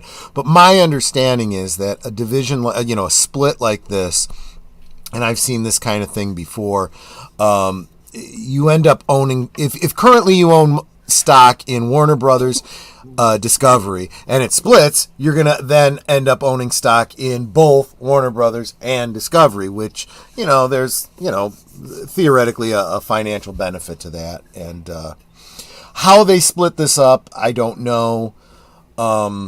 They had a string of flops during the summer. It says Furiosa, Horizon, and Horizon American Saga Chapter 1 and The Watchers both did not do well. All three, okay. Plus, there's the fact that, one thing that worries me is if you're a franchise fan, what happens to things like your DC properties? Do they stay with Warner Brothers? Does Discovery own any share of that? Anything, that was broadcast a certain way on a particular medium or whatever? I don't know. I is this going to be like the Star Trek thing? Where when Paramount and CBS, split. You split the proverbial baby, and bringing it back together was just as bad. And don't even get me started with all the bad reboot Jar Jar Abrams stuff. But yes, that's a good point, Nate. If Warner Brothers really wanted to save money, they would fire J.J. Abrams and Bad Robot. No, he's right.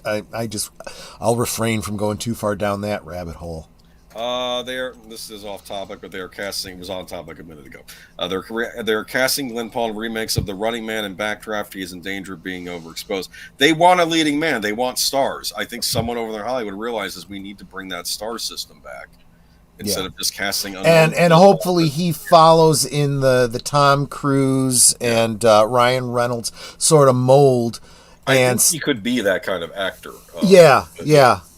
It's gotten to this was always the case. We've talked about this in old Hollywood, how it used to be that managers would manage your public statements, your public appearances, and, how you were represented in the media. Told you to shut your mouth, and hid certain things about your private life and so forth. They're not doing that anymore, but the celebrities that have managed that for themselves have done very well for themselves, They were casting Glenn Powell in remakes of The Running Man and Backdraft. I think Backdraft I could see. I'm a little concerned about that. I have a particular love for Backdraft, particularly because it was set in Chicago. Backdraft in name only, and it's going to be its own thing. It's going to be about a firefighter, and maybe there'll be an arsonist in it too. But it probably won't have much to do with the original. That's as long as it isn't a direct remake using the same characters and all that kind of stuff. As long as it's then like maybe in the Backdraft universe, maybe it should just be that about. Maybe it takes. Yeah, if it's like Twisters, or if it's like something like that, then fine, I'm fine with it. You can't remake The Running Man, and I know it's an adaptation of a Stephen King story. You still can't remake it because the original was as perfect an action movie as you get. They tried that with Total Recall; it didn't work. It's not going to work with The Running Man. Wasn't The Running Man a Schwarzenegger film too? Yep, and that was him just. That was really when he sort of solidified him as the action, because what I liked about his movies is they were always the ones I loved were always him in these weird dystopian futures. Yeah, but it's Arnold. Total Recall and stuff like that. Breaking people's necks, so it doesn't matter. Right. It was a perfect mesh. I might have to do that for good old days. Maybe we'll talk about some of those dystopian Arnold movies, because it was. I know he did at least 2. 6th Day, I guess, was another one, but by then I think it was more. It was okay.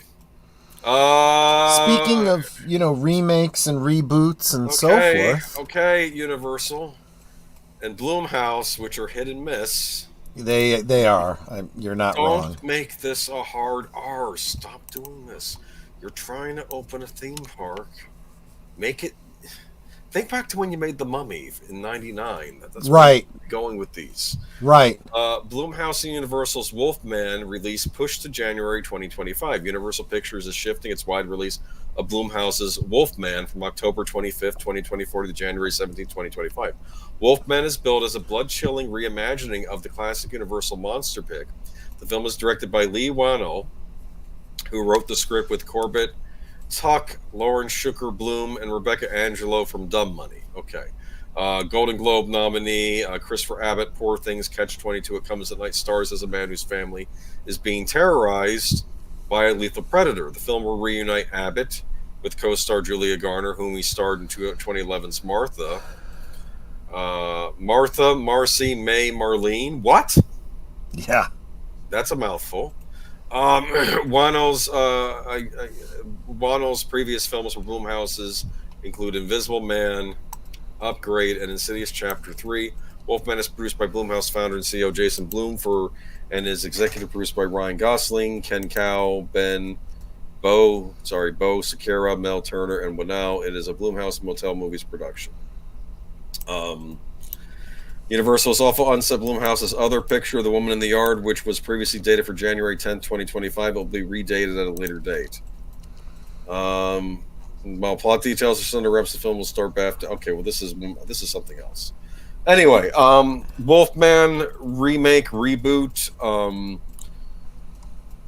Time for sleepy time. Have a good night's sleep, Horizon Talker. Think about werewolves. I'm kidding. I'm joking. Yeah, exactly.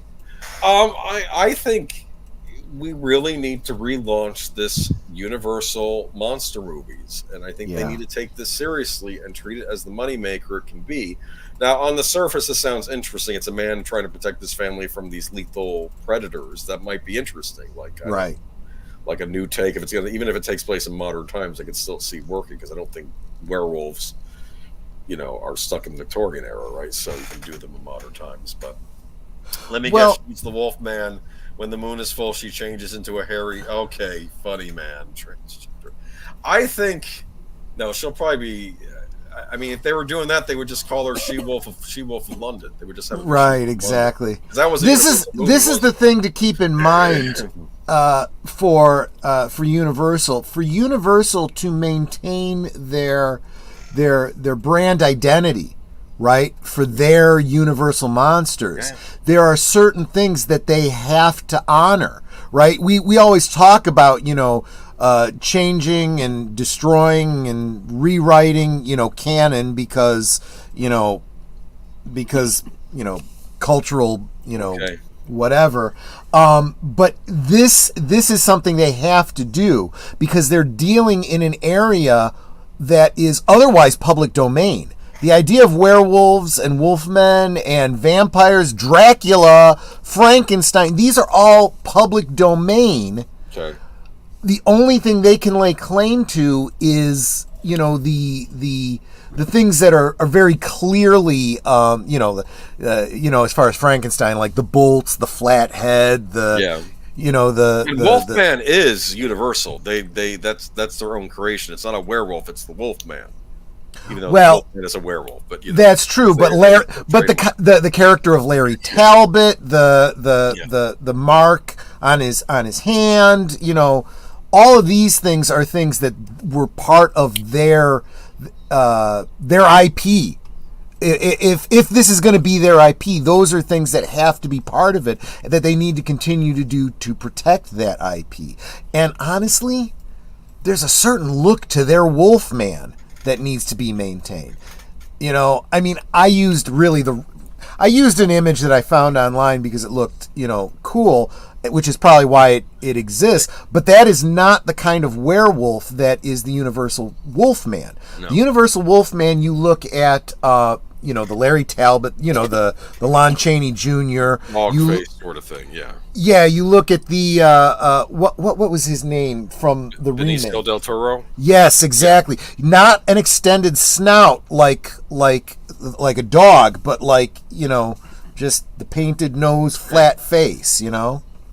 Mananui says, no one really owns the concept of werewolves. Well, nobody really owns the concept of an exorcist, but it didn't stop Universal from paying a ton of money for the rights to The Exorcist. Well, that was just stupid. We talked about that at the time. Universal already owns this, though, so it's not like this is something they own. They own the classic Universal model. This is all I'm saying is, in order for them to exert any kind of ownership over their IP, these are the things that they own. You're right. They do not.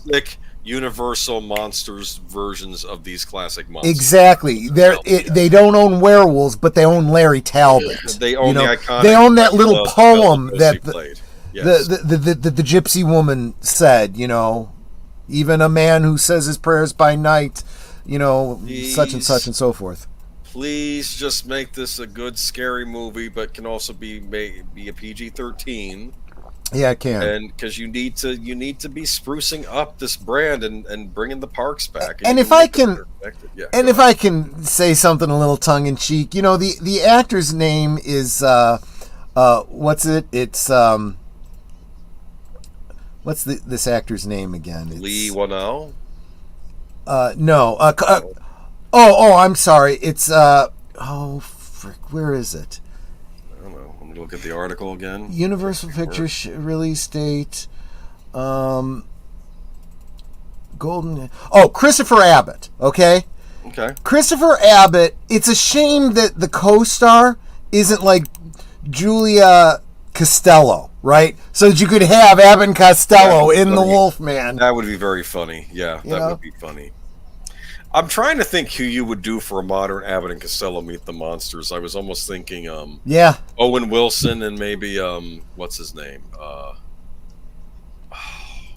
Why did I just had his name in my head? He was at the RNC this weekend. Vince Vaughn. Have those two. Oh my gosh! Right? Oh god, that would be so good. That would be so good. Yeah. I like you know who else? Who's that? The mall cop guy. Oh yeah. Paul Blart, but that's not his name. Yeah. You know who I mean. The one from King of Queens. Right. Yes, he could be in it. If he did like the Costello role, and it'd be funny if you mean have actual actors doing Abbott and Costello. Interesting. Yeah, not literally, but the characters that they played in those movies. Exactly. You know, I could see it. And not exactly Abbott and Costello, but the whole goofy and straight guy. Not fat, but a little heavier set. Than yes, exactly. Maybe. I don't know. I come on, Universal, lean into your legacy and let's make the Universal monsters great again. Let's do that, huh? Right. You know you can do it. Just do it. Take a risk. Maybe okay, but we'll see what happens. Turn our attention to the small screen now, the streaming.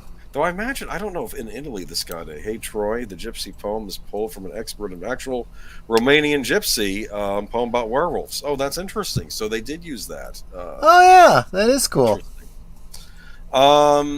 Italian thriller Vanished into the Night starring Annabella Wells and Riccardo Scamarcio tops global Netflix charts. I need to watch this movie because I've often been yelling that I want Italy to get back into the film business, and well, maybe they have. So I mean, I don't know anything about this, but you know what? If this is a drama and that snapshot is a representation, okay, I'm interested. I'm not going to spend too much time with this. Vanished into the Night, a thriller starring Annabella Wallace and Riccardo Scamarcio as a divorced couple in southern Italy whose children get kidnapped for ransom, has rapidly risen to the top of the Netflix chart, a rare milestone for an Italian film. And Vanished, Wallace, who played a character Grace Helen in the series Peaky Blinders, stars as a U.S. psychiatrist who lives in Italy's scenic Puglia region after a breakup with Pietro, a man with a dark past played by Italian A-list actor Scamarcio. When the young children of this estranged couple go missing on the outskirts of the port city of Bari, Pietro connects with a criminal from his past on a dangerous mission to get his kids back home. I'm already interested. This sounds interesting. And I guess it's a non-English language film, unless maybe it's a dual language because you do have an American actor and American in the movie. Maybe it goes between Italian and English. I don't know. But I have to give points to the modern audiences that are making this a success. They're not saying, "Oh, this is an Italian. I'm not going to watch this." No, if it's a good movie, I'll watch it, whatever language it is. The audiences that are you're just getting sick and tired of stuff are and we did a series on Last Call about foreign films that people are really kind of digging. It was mostly we were talking horror films, but it's not just. Netter's in the middle of another of those South Korean dramas, you know, and she's like, don't start it. I'm in the middle of something, and I have to pay attention because I got to read the dialogue. You pay more attention if it's foreign language because you can't drift off as much as like in an English language. You really got to be paying attention. I can't watch with her because where we're sitting, I got the Razor Crest sitting right in front of where the words come up at the bottom. So I'm like, what did he say? What did he say? The Razor Crest has to go up into the attic, dude. No, I think I'm going to have to just shift it a little bit. Start melting. The plastic will start melting. And I'm kidding. Yeah, exactly. No, you're not wrong. Yeah, that's exactly what would happen. The thriller is produced by Robert Sessa, the See Outside, via his Pico Media label, which recently joined the Fremantle fold when the company acquired. I don't know what any of this is. Anyway, Sessa said in a statement to Variety that besides being a great source of pride, topping Netflix's global charts proves a tangible proof that the international potential of movies is determined by stories and quality and not just by language. Yeah. Seeing this film conquer viewers all over the world reaffirms this notion. I agree with this notion. I want to see countries around the world making quality movies and trying to sell them outside of their native countries. And I'm hoping that might light a fire under Hollywood's butt, saying we got to do better ourselves. Yes. Nate says, sounds like a variation of Taken. I'll tell you, it's bad enough if you have a Scottish guy coming after you. When you got an Italian guy coming after you, you better watch it. I watched some of these Italian movies, and like this one I was horrified at from the 70s called The Kidnapped Syndicate. Uh-huh. Let's just say one of the kids that gets kidnapped, along with the rich kid, this is the mechanic's kid. Uh-huh. They didn't count on the fact that the mechanic used to be former mafia. Oh. He changed his life when he married the woman that gave birth to his son. She didn't want him in that business anymore, so he broke it off and just started being legit. But she died, I think, after he was born, and he was raising him on his own. And then bad things happen, and then more bad things happen because this guy. I left that life, but now I have no reason not to go back to it because you took everything. Well, now I have no reason to unleash my certain set of skills I had during that. Exactly. But I don't know. I'll have to give this one a look. It might be worth checking out. It sounds like. So yeah. Speaking of things not worth checking out. Yeah. You know what kills me about this? And I made this point that there are things like the new Doctor Who, and there are things like, I guess, this Halo show that they think that they can shock us by changing and ruining the lore and all this other thing that people beloved, and then eventually you just kill the brand, which is what's happened here. Exactly. For some reason, people are still hanging on to hope with Star Wars. I think even after the Acolyte, I don't know what's going to take for it to finally shatter. But I'm not sure anyone who is any kind of a real fan is even holding out hope anymore after the Acolyte. I guess only fans that has movie, maybe. No. See, that's the problem. Yeah. You don't even have people that are hyped about that anymore. The only people that are left are the blue-haired weirdo Raylo types. That's true. And that's too small an audience to maintain any kind of a franchise on. All I know is I've watched videos on this show. I know that fans of the game, because the games had a very intricate science fiction lore to them. Yes. They were Microsoft's big exclusives. And how Microsoft allowed this to happen to one of their major IPs is beyond me. Remember how Nintendo got furious at the Super Mario Brothers movie made in the 90s that had John Leguizamo and the one who was in Who Framed Roger Rabbit was in that. But they got very angry at that movie because Nintendo is very careful with their IP. It's why it's worth so much, because they try not to do things to damage the IP. I'm not saying they never make a mistake, but they actively understand that when you own an IP, you don't F it up. Yeah. It's off the people that like the IP, which I wish more companies would realize. But let's get into this. Halo is no more. The live-action Halo series has been canceled at Paramount Plus because they have no money. I'm sorry, wait, no. The big budget series based on the popular Xbox video game franchise aired 2 seasons at the streaming service. The show originally debuted in 2022, while the second season aired between February and March 2024. Paramount Plus can confirm that Halo will not move forward with a third season on the service, the streamer said in a statement. We are extremely proud of this ambitious series and would like to thank our partners at Xbox 343 Industries and Amblin Television. That's Amblin Entertainment. That's Spielberg. That's Spielberg adjacent. I can't believe this turned out to be the disaster that it was. They like to thank them for the outstanding work. I have to tell you, the fans were furious at this series. They did not like it. Because I guess there's even a series of novels that were based on the games too that were well received, and I was never a Halo player, but all I've heard about it is it has a very intricate science fiction lore. Yeah. And apparently they futzed around with it on the show. We deeply appreciate the millions of fans who propel the Halo series to a global success and remain committed to the broadening of the Halo universe in differing ways in the future. I'm sorry, this wasn't a global success, or it would still be on the air. Are they talking about the video game series, which again I think Microsoft is letting flounder? I don't get it, but I remember Halo was one of the biggest things on consoles back in the early 2000s. You would hear stories of soldiers in Iraq and Afghanistan playing their Halo on their Xbox in between missions and stuff. Did you know that? Yeah. It was a very big deal game series, and it could have been a big franchise outside of gaming. I have no idea. Master Chief's got a second season. Yeah, I think he's making that joke because they made a point of showing Master Chief's butt. And if you know the games, I don't think he's ever out of the suit. Right. And yet they have him showing his face. And I'm thinking, well, Mandalorian, he hardly showed his face except for a couple of scenes, right? Right. And they made that work, but they can't. But and as I the Halo series, they don't do it with this. And again, as someone who doesn't really know the lore, my understanding is you never see his face except like flashbacks to when he was a child or a boy becoming Master Chief or whatever. Yeah, the human race is locked in combat, I believe, with an alien race, and I believe the alien race, it's almost like a religious war with the humans too. They have their own religion, and that's why they're fighting the war. Part of me wonders if, well, oddly enough, I think it came out on Xbox not long after 9/11, but that's interesting. I wondered, I guess it wasn't supposed to be an analog for that War on Terror, but because it came out around the same time, but that's interesting. I don't know much about this series of games, though, so I should be talking like I know what I'm talking about. But the Halo series was made by let me see, a showrunner and a writer's room who bragged about not playing or knowing anything about the game. That's not something to brag about. Yeah.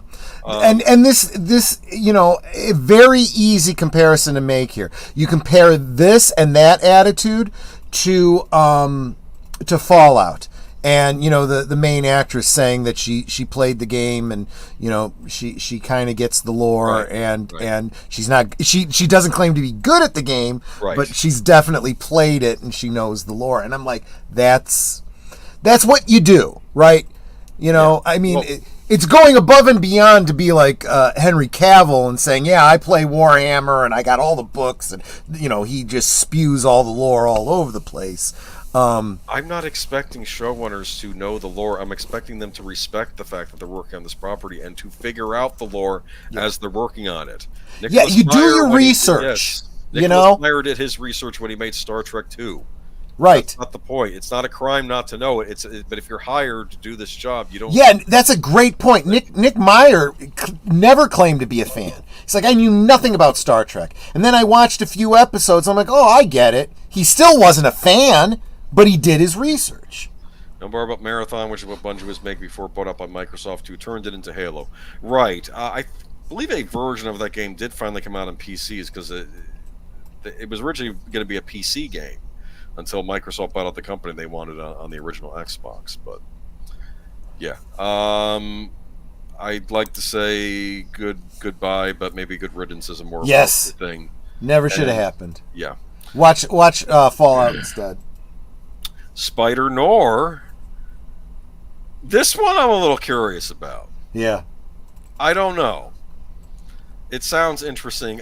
Lee Jun Lee from Wu Assassins is set as a series regular opposite Nicolas Cage in Spider-Noir, the upcoming MGM Plus and Prime Video live-action series based on the Marvel Comics Spider-Man Noir. Let me clarify this for you in case you're not in the know.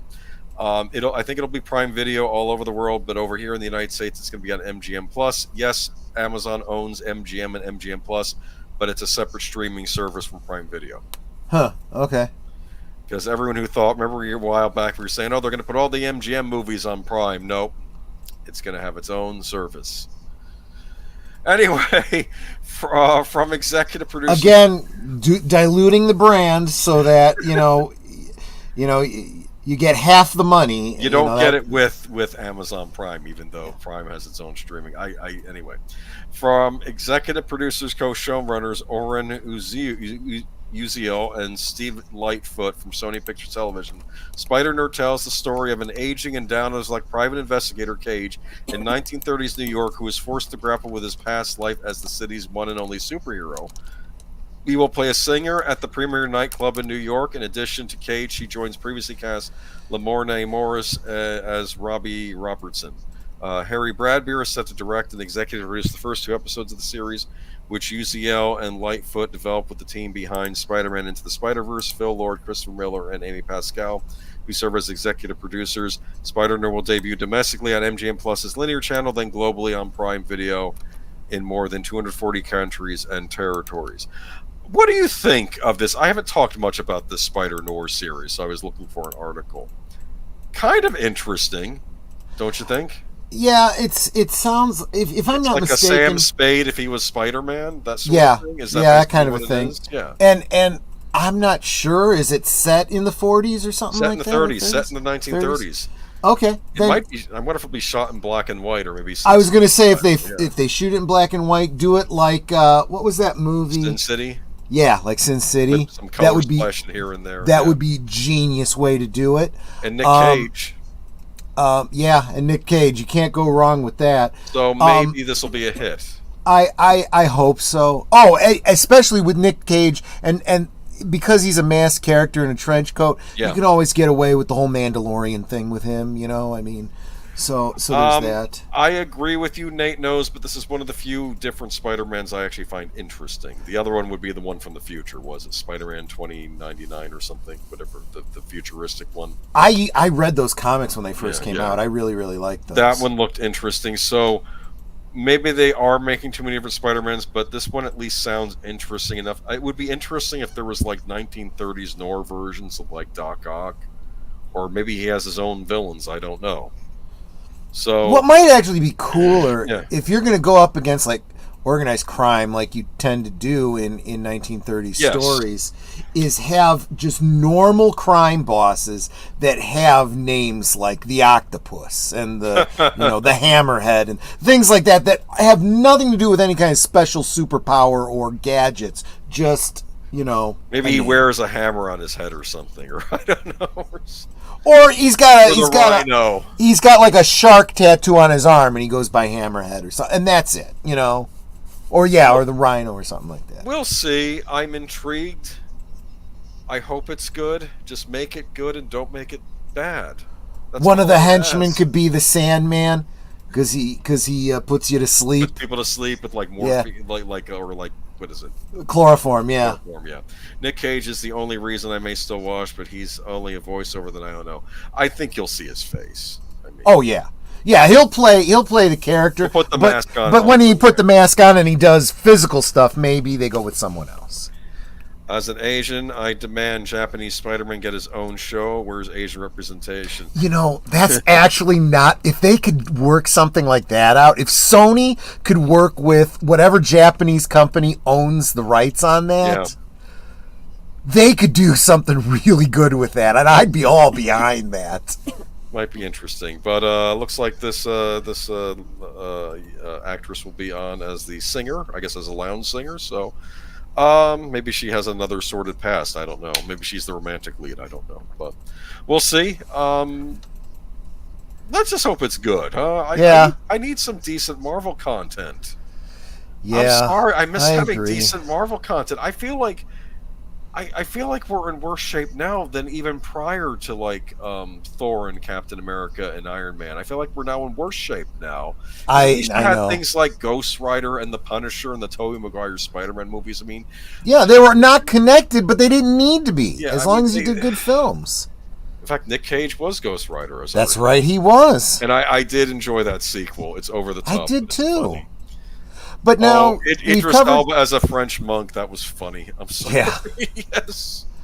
But Okay. now we've talked about the Spider-Man. Let's pivot to the Smiling Man. Oh, funny.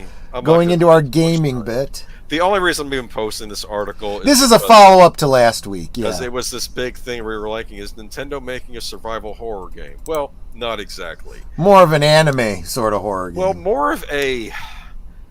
I haven't played these. Uh-huh. Let me read the article, then I'll get into it a little bit. After a cryptic teaser that left us all asking who is Emio, Nintendo has given us the answer. Emio, the Smiling Man Famicom Detective Club will be bringing the mystery to Switch on 29th of August. Admittedly, today's new look at the project doesn't give away too much, though an accompanying video with producer Yoshio Sakamoto shares a little more info. Apparently, he's the one that... Okay, I have to explain to you what Famicom Detective Club is. Over in Japan, on the original NES in Japan, the 8-bit system, they made two games called Famicom Mystery Club. Okay. They then remade these games on the Switch with new graphics, looking more like manga characters. And I think what they are is old school style adventure games, like the Sure. Sierra type stuff, and you're Yeah, trying yeah. to solve a crime. And I didn't pick these up on the Switch yet. I may at some point. I think I was angry because they were only released digitally and they weren't given a physical release. And I was like, for what you're charging, you should be giving me a option to buy it physically. But this version will be physical, and it's a new entry in the series, unlike a remake. So I'll give you the rundown. A student has been found dead. His head was covered with a paper bag with an eerie, smiling face drawn on it, much like the victims of Emio, the Smiling Man, a killer of urban legend who is said to place such a bag over his victims' heads. As an assistant private investigator, you are tasked with helping police solve this crime, which is reminiscent of a series of unsolved murders from 18 years ago. Has a serial killer returned to resist the work of a copycat? Are these crimes inspired by the Smiling Man story or the origin of it? Discover the answers to these questions and more as a member of the Utsugi Detective Agency in this intense story of suspicion, isolation, and fragility. Explore an interactive drama full of interesting characters. So, and it's going to be released on Switch eShop, but also a physical version will come out in the United States and also in Europe. Europe has been getting screwed on physical releases as of late. They keep having stuff released digitally, so they are going to get a physical release in Europe too. $49.99. And it will be in different languages, and there'll be uns, and the voiceover is only going to be in Japanese, though. Interesting, but there'll be English, French, German, Italian, Spanish subtitles. So, okay, we'll see. As long as it has a good localization and they don't censor it too much. Yeah. Sometimes they do that with these types of games. But if it's a cool adventure game, maybe I'll pick it up. I haven't picked up the other ones, but. Spirit of Vengeance. I disagree, Matanui. I'm sorry. Maybe it's a guilty pleasure of mine, but I love that movie because of the devil in that movie when he said in Ghost Rider Spirit of Vengeance when he says, "You're the worst effing mistake I ever made." Remember that? Yeah. Because basically it's like, you were supposed to work for me and you've been nothing but a thorn on my side, and then Ghost Rider says, "Go," instead of "go to hell," he says, "Go home." Yeah, exactly. We're going to get Agatha all along around Halloween. Yes, I still haven't talked about that. Are people excited about that? Not at all. I couldn't care less.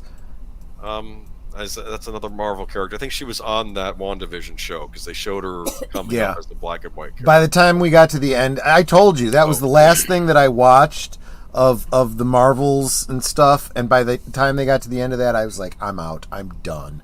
Okay. I didn't even see the multiverse of mindlessness. And the multiverse of mindlessness. Yeah. Oh, right.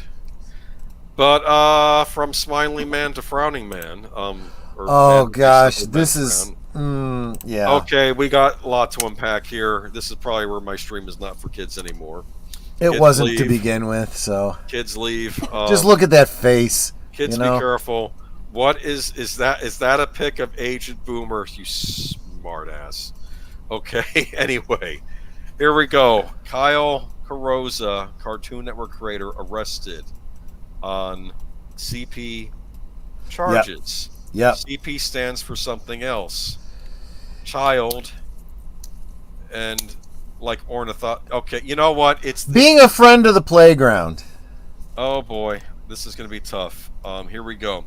Kyle Carrozza, creator behind Mighty Magiswords for the Cartoon Network, has been arrested on 2 counts of child pornography possession. There, I said it. Carrozza has been arrested and booked in Burbank, California on the morning of Thursday, June 20th by the Burbank Police Department on 2 counts of these possession charges. As reported by the Daily Arrest Log from Burbank Police Department, as detailed by Cartoon Brew, Carrozza was arrested as part of an investigation by the Internet Crimes Against Children Task Force in Burbank, and it's really depressing that we have to have such an organization, but I know we have to have it. The creator has been charged under the California Penal Code 311.11a, which is possession of such materials. Carrozza has also been charged with an enhanced 311.11c charge, as detailed by Cartoon Bro, which is for individuals knowingly in possession of at least 12 videos or 600 images of CP. If found guilty of the charge, Carosa will then be ordered to register as a sex offender and can be charged either as a misdemeanor or felony with 1 year of county jail time or up to 5 years state prison, depending on the punishment. Kyle Carosa was most recently worked with projects such as The Fairly Odd Parents and New Wish, but will most likely be recognized as the creator behind Mighty Magiswords. This animated project was a notable release with Cartoon Network in that it wasn't a traditional animated series that broadcast first, but instead was delivered through Cartoon Network app in a series of source and interactive media. It was based around the series' central gimmick of its two leads finding different kinds of swords with their own wacky looks and abilities, and soon proved to be such a digital hit that it got a full series order that ran for 2 seasons sometime after.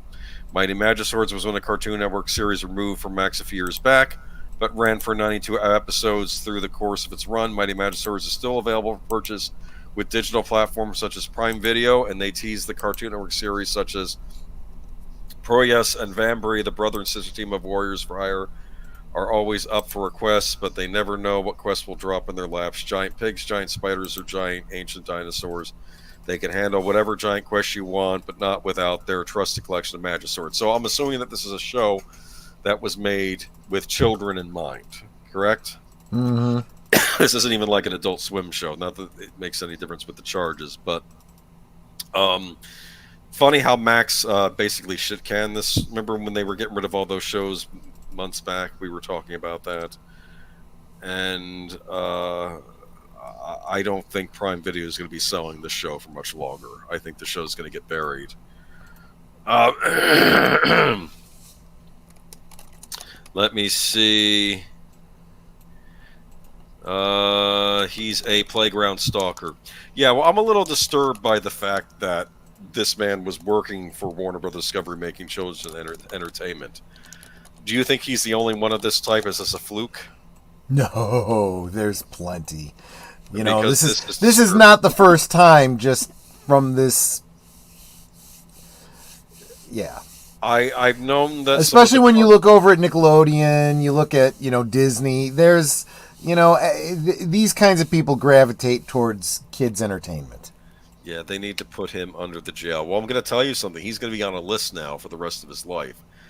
Again, I don't know why someone would have such materials on their computer anyway, and there's a reason why this stuff is illegal to have, and I don't know. I was just kind of disturbed by this, and again, I was kind of lambasting Zaslav behind the scenes, saying you really need to be paying attention to who's under the employ of Warner Brothers Discovery.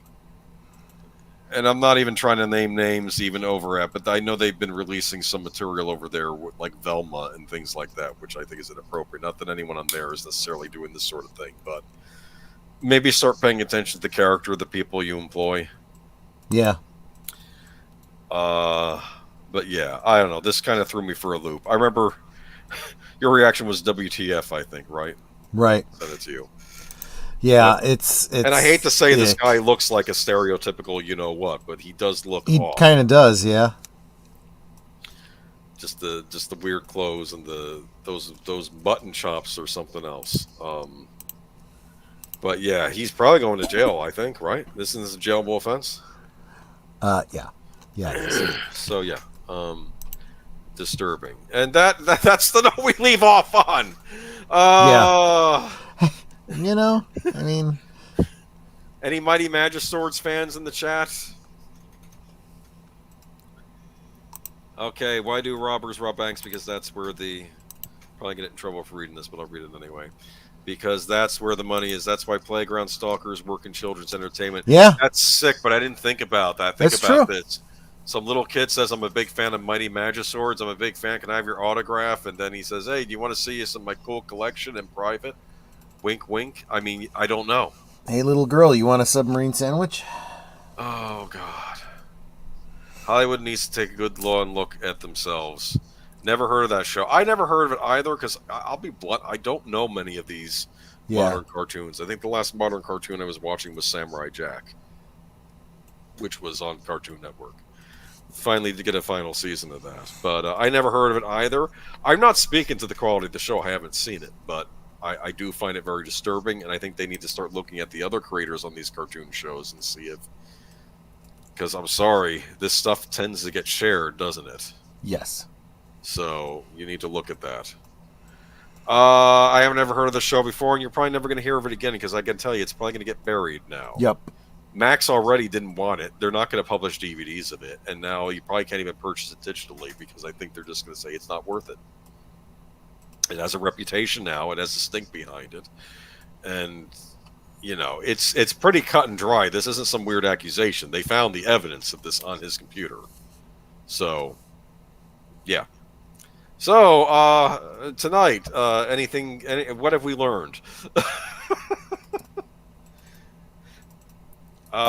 Twisters, tornado movie, good movie, right? Yeah. Yes. That's something. Yeah. There you go. Emio the Smiling Man, we'll see. Wolfman, we'll see. A lot of potential. Yeah.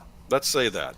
A lot of potential. There's enough going on in the entertainment industry that has me hopeful. I see the pendulum swinging the other way, and any companies that aren't getting away from the destructive DEI, subversion stuff. You need wholesome children's entertainment. Yeah, just all eyes on Disney, folks. Watch it burn, and they're going to be the negative example for the rest of the entertainment industry. They're going the way of Bud Light and so many others. Yeah. Well, that about wraps it up for this week. And again, I do feel really bad about Shannen Doherty, Bob Newhart, but I think he at least lived a full life. I think Shannen Doherty really did get the short end of the stick there, especially at the end. So, yep. Rest in peace. And yeah, I don't know. Till next week. But we have more stuff going on tonight. Well, tonight, get over to Deleted Scenes channel. He's got a special guest in Outlaw Bill. Don't know what they'll be talking about, but it's The Other Side of Midnight, number 61. There is the link. So go ahead and right-click that and leave it open for, about the next almost exactly an hour. Tell him we sent you. Although, he's here right now, so he'll know we sent him. There we go. And there's a clapping from Deleted Scenes there. There you go. Special guest Outlaw Bill. That's cool. And then tomorrow night I will be on with you at 9 Eastern Standard Time. Yes, 8, we will. Central Standard Time. Yeah. And we will try it again to do a watch party Karate Kid movies. Yeah, Karate Kid 1 and 2, in honor of this past week, Cobra Kai, first half of season 6 dropping. We want to look back at where it all started, and what the franchise is honoring, and they're doing a great job of that too. Exactly. Let's see. Tuesday, of course, Deleted Scenes channel. Join both of us along with Netter over on his channel for Live from Sparkwood in 21. Part 4 of Twin Peaks: The Return at 7:30 Central, 8:30 Eastern. Yes. Of course, Thursday. Netters Network. Thursday Things. Appian. Appian is her guest, and we'll find out about Appian and that channel, and we will, always looking for. Is that like Emio the Smiling Man? No. We'll find out on Thursday. You'll have to tune in. That's 9 Central, 10 Eastern on Netters Network. Of course, Friday, last call. Well, actually, let me back up. Before last call on Friday, so Friday evening, I'm not sure what time, but you might know because you will be on with Big Al. Yes. On Big Al's channel for Robin of Sherwood. Robin of Sherwood rewatched the first 2 episodes of Series 2. And it will be at, I believe, 7 p.m. Eastern Standard Time. So, yes. And we will watch the first 2 episodes of Season 2 of Robin of Sherwood. I believe one of them is The Children of Israel. That's a favorite of mine. So, looking forward to that. good classic British television, Yep. ITV. And But then last call at 9 Central, 10 Eastern. We will be talking with Deleted Scenes. He'll be our special guest. Talking about the first several episodes, I should say. 3. So we agreed on 3. If we did more, let me know so I can watch it. No. I have my work cut out for me to get through 3 episodes. It won't be as hard as you think. The first 3 episodes of Season 2 of Outer Range. We talked about the first season, last year, and now we will be talking about the first. Everything I've heard is that it's starting out really good, so I'm kind of looking forward to it. I wasn't bored, I'll say this. Like, I know you're thinking, I got to watch 3 episodes, that's 3 hours. You won't notice the time go by. It's that good. Exactly. Right? Yeah. In fact, when each episode ends, I'm like, oh, crap. I was just getting into this, and then it's over, It's like, yeah. So, but we'll talk about that Friday, and then that brings us to Saturday. Let's see. Big Al presents Films with Friends. I know it's a John Cusack film, but I can't remember what it is. If anyone Crazy else... Summer? Is it the one Hot Crazy Summer? That's it. One Crazy Summer. That's Crazy what it Summer, is. Yes. Demi Moore. Right. Yes. There you go. All right. And then that brings us to Sunday, which I believe you'll see a bunch of things on the Deleted Scenes channel with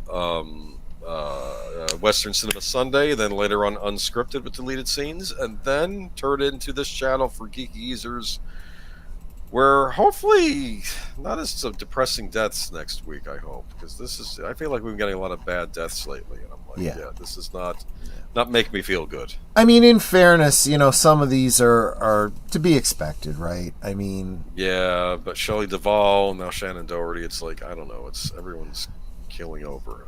It's starting to bug me. I don't know. If we don't have a death next week, maybe we should celebrate someone who's alive. But we're probably going to be lucky enough not to have a death next week. We'll see who dies. All right.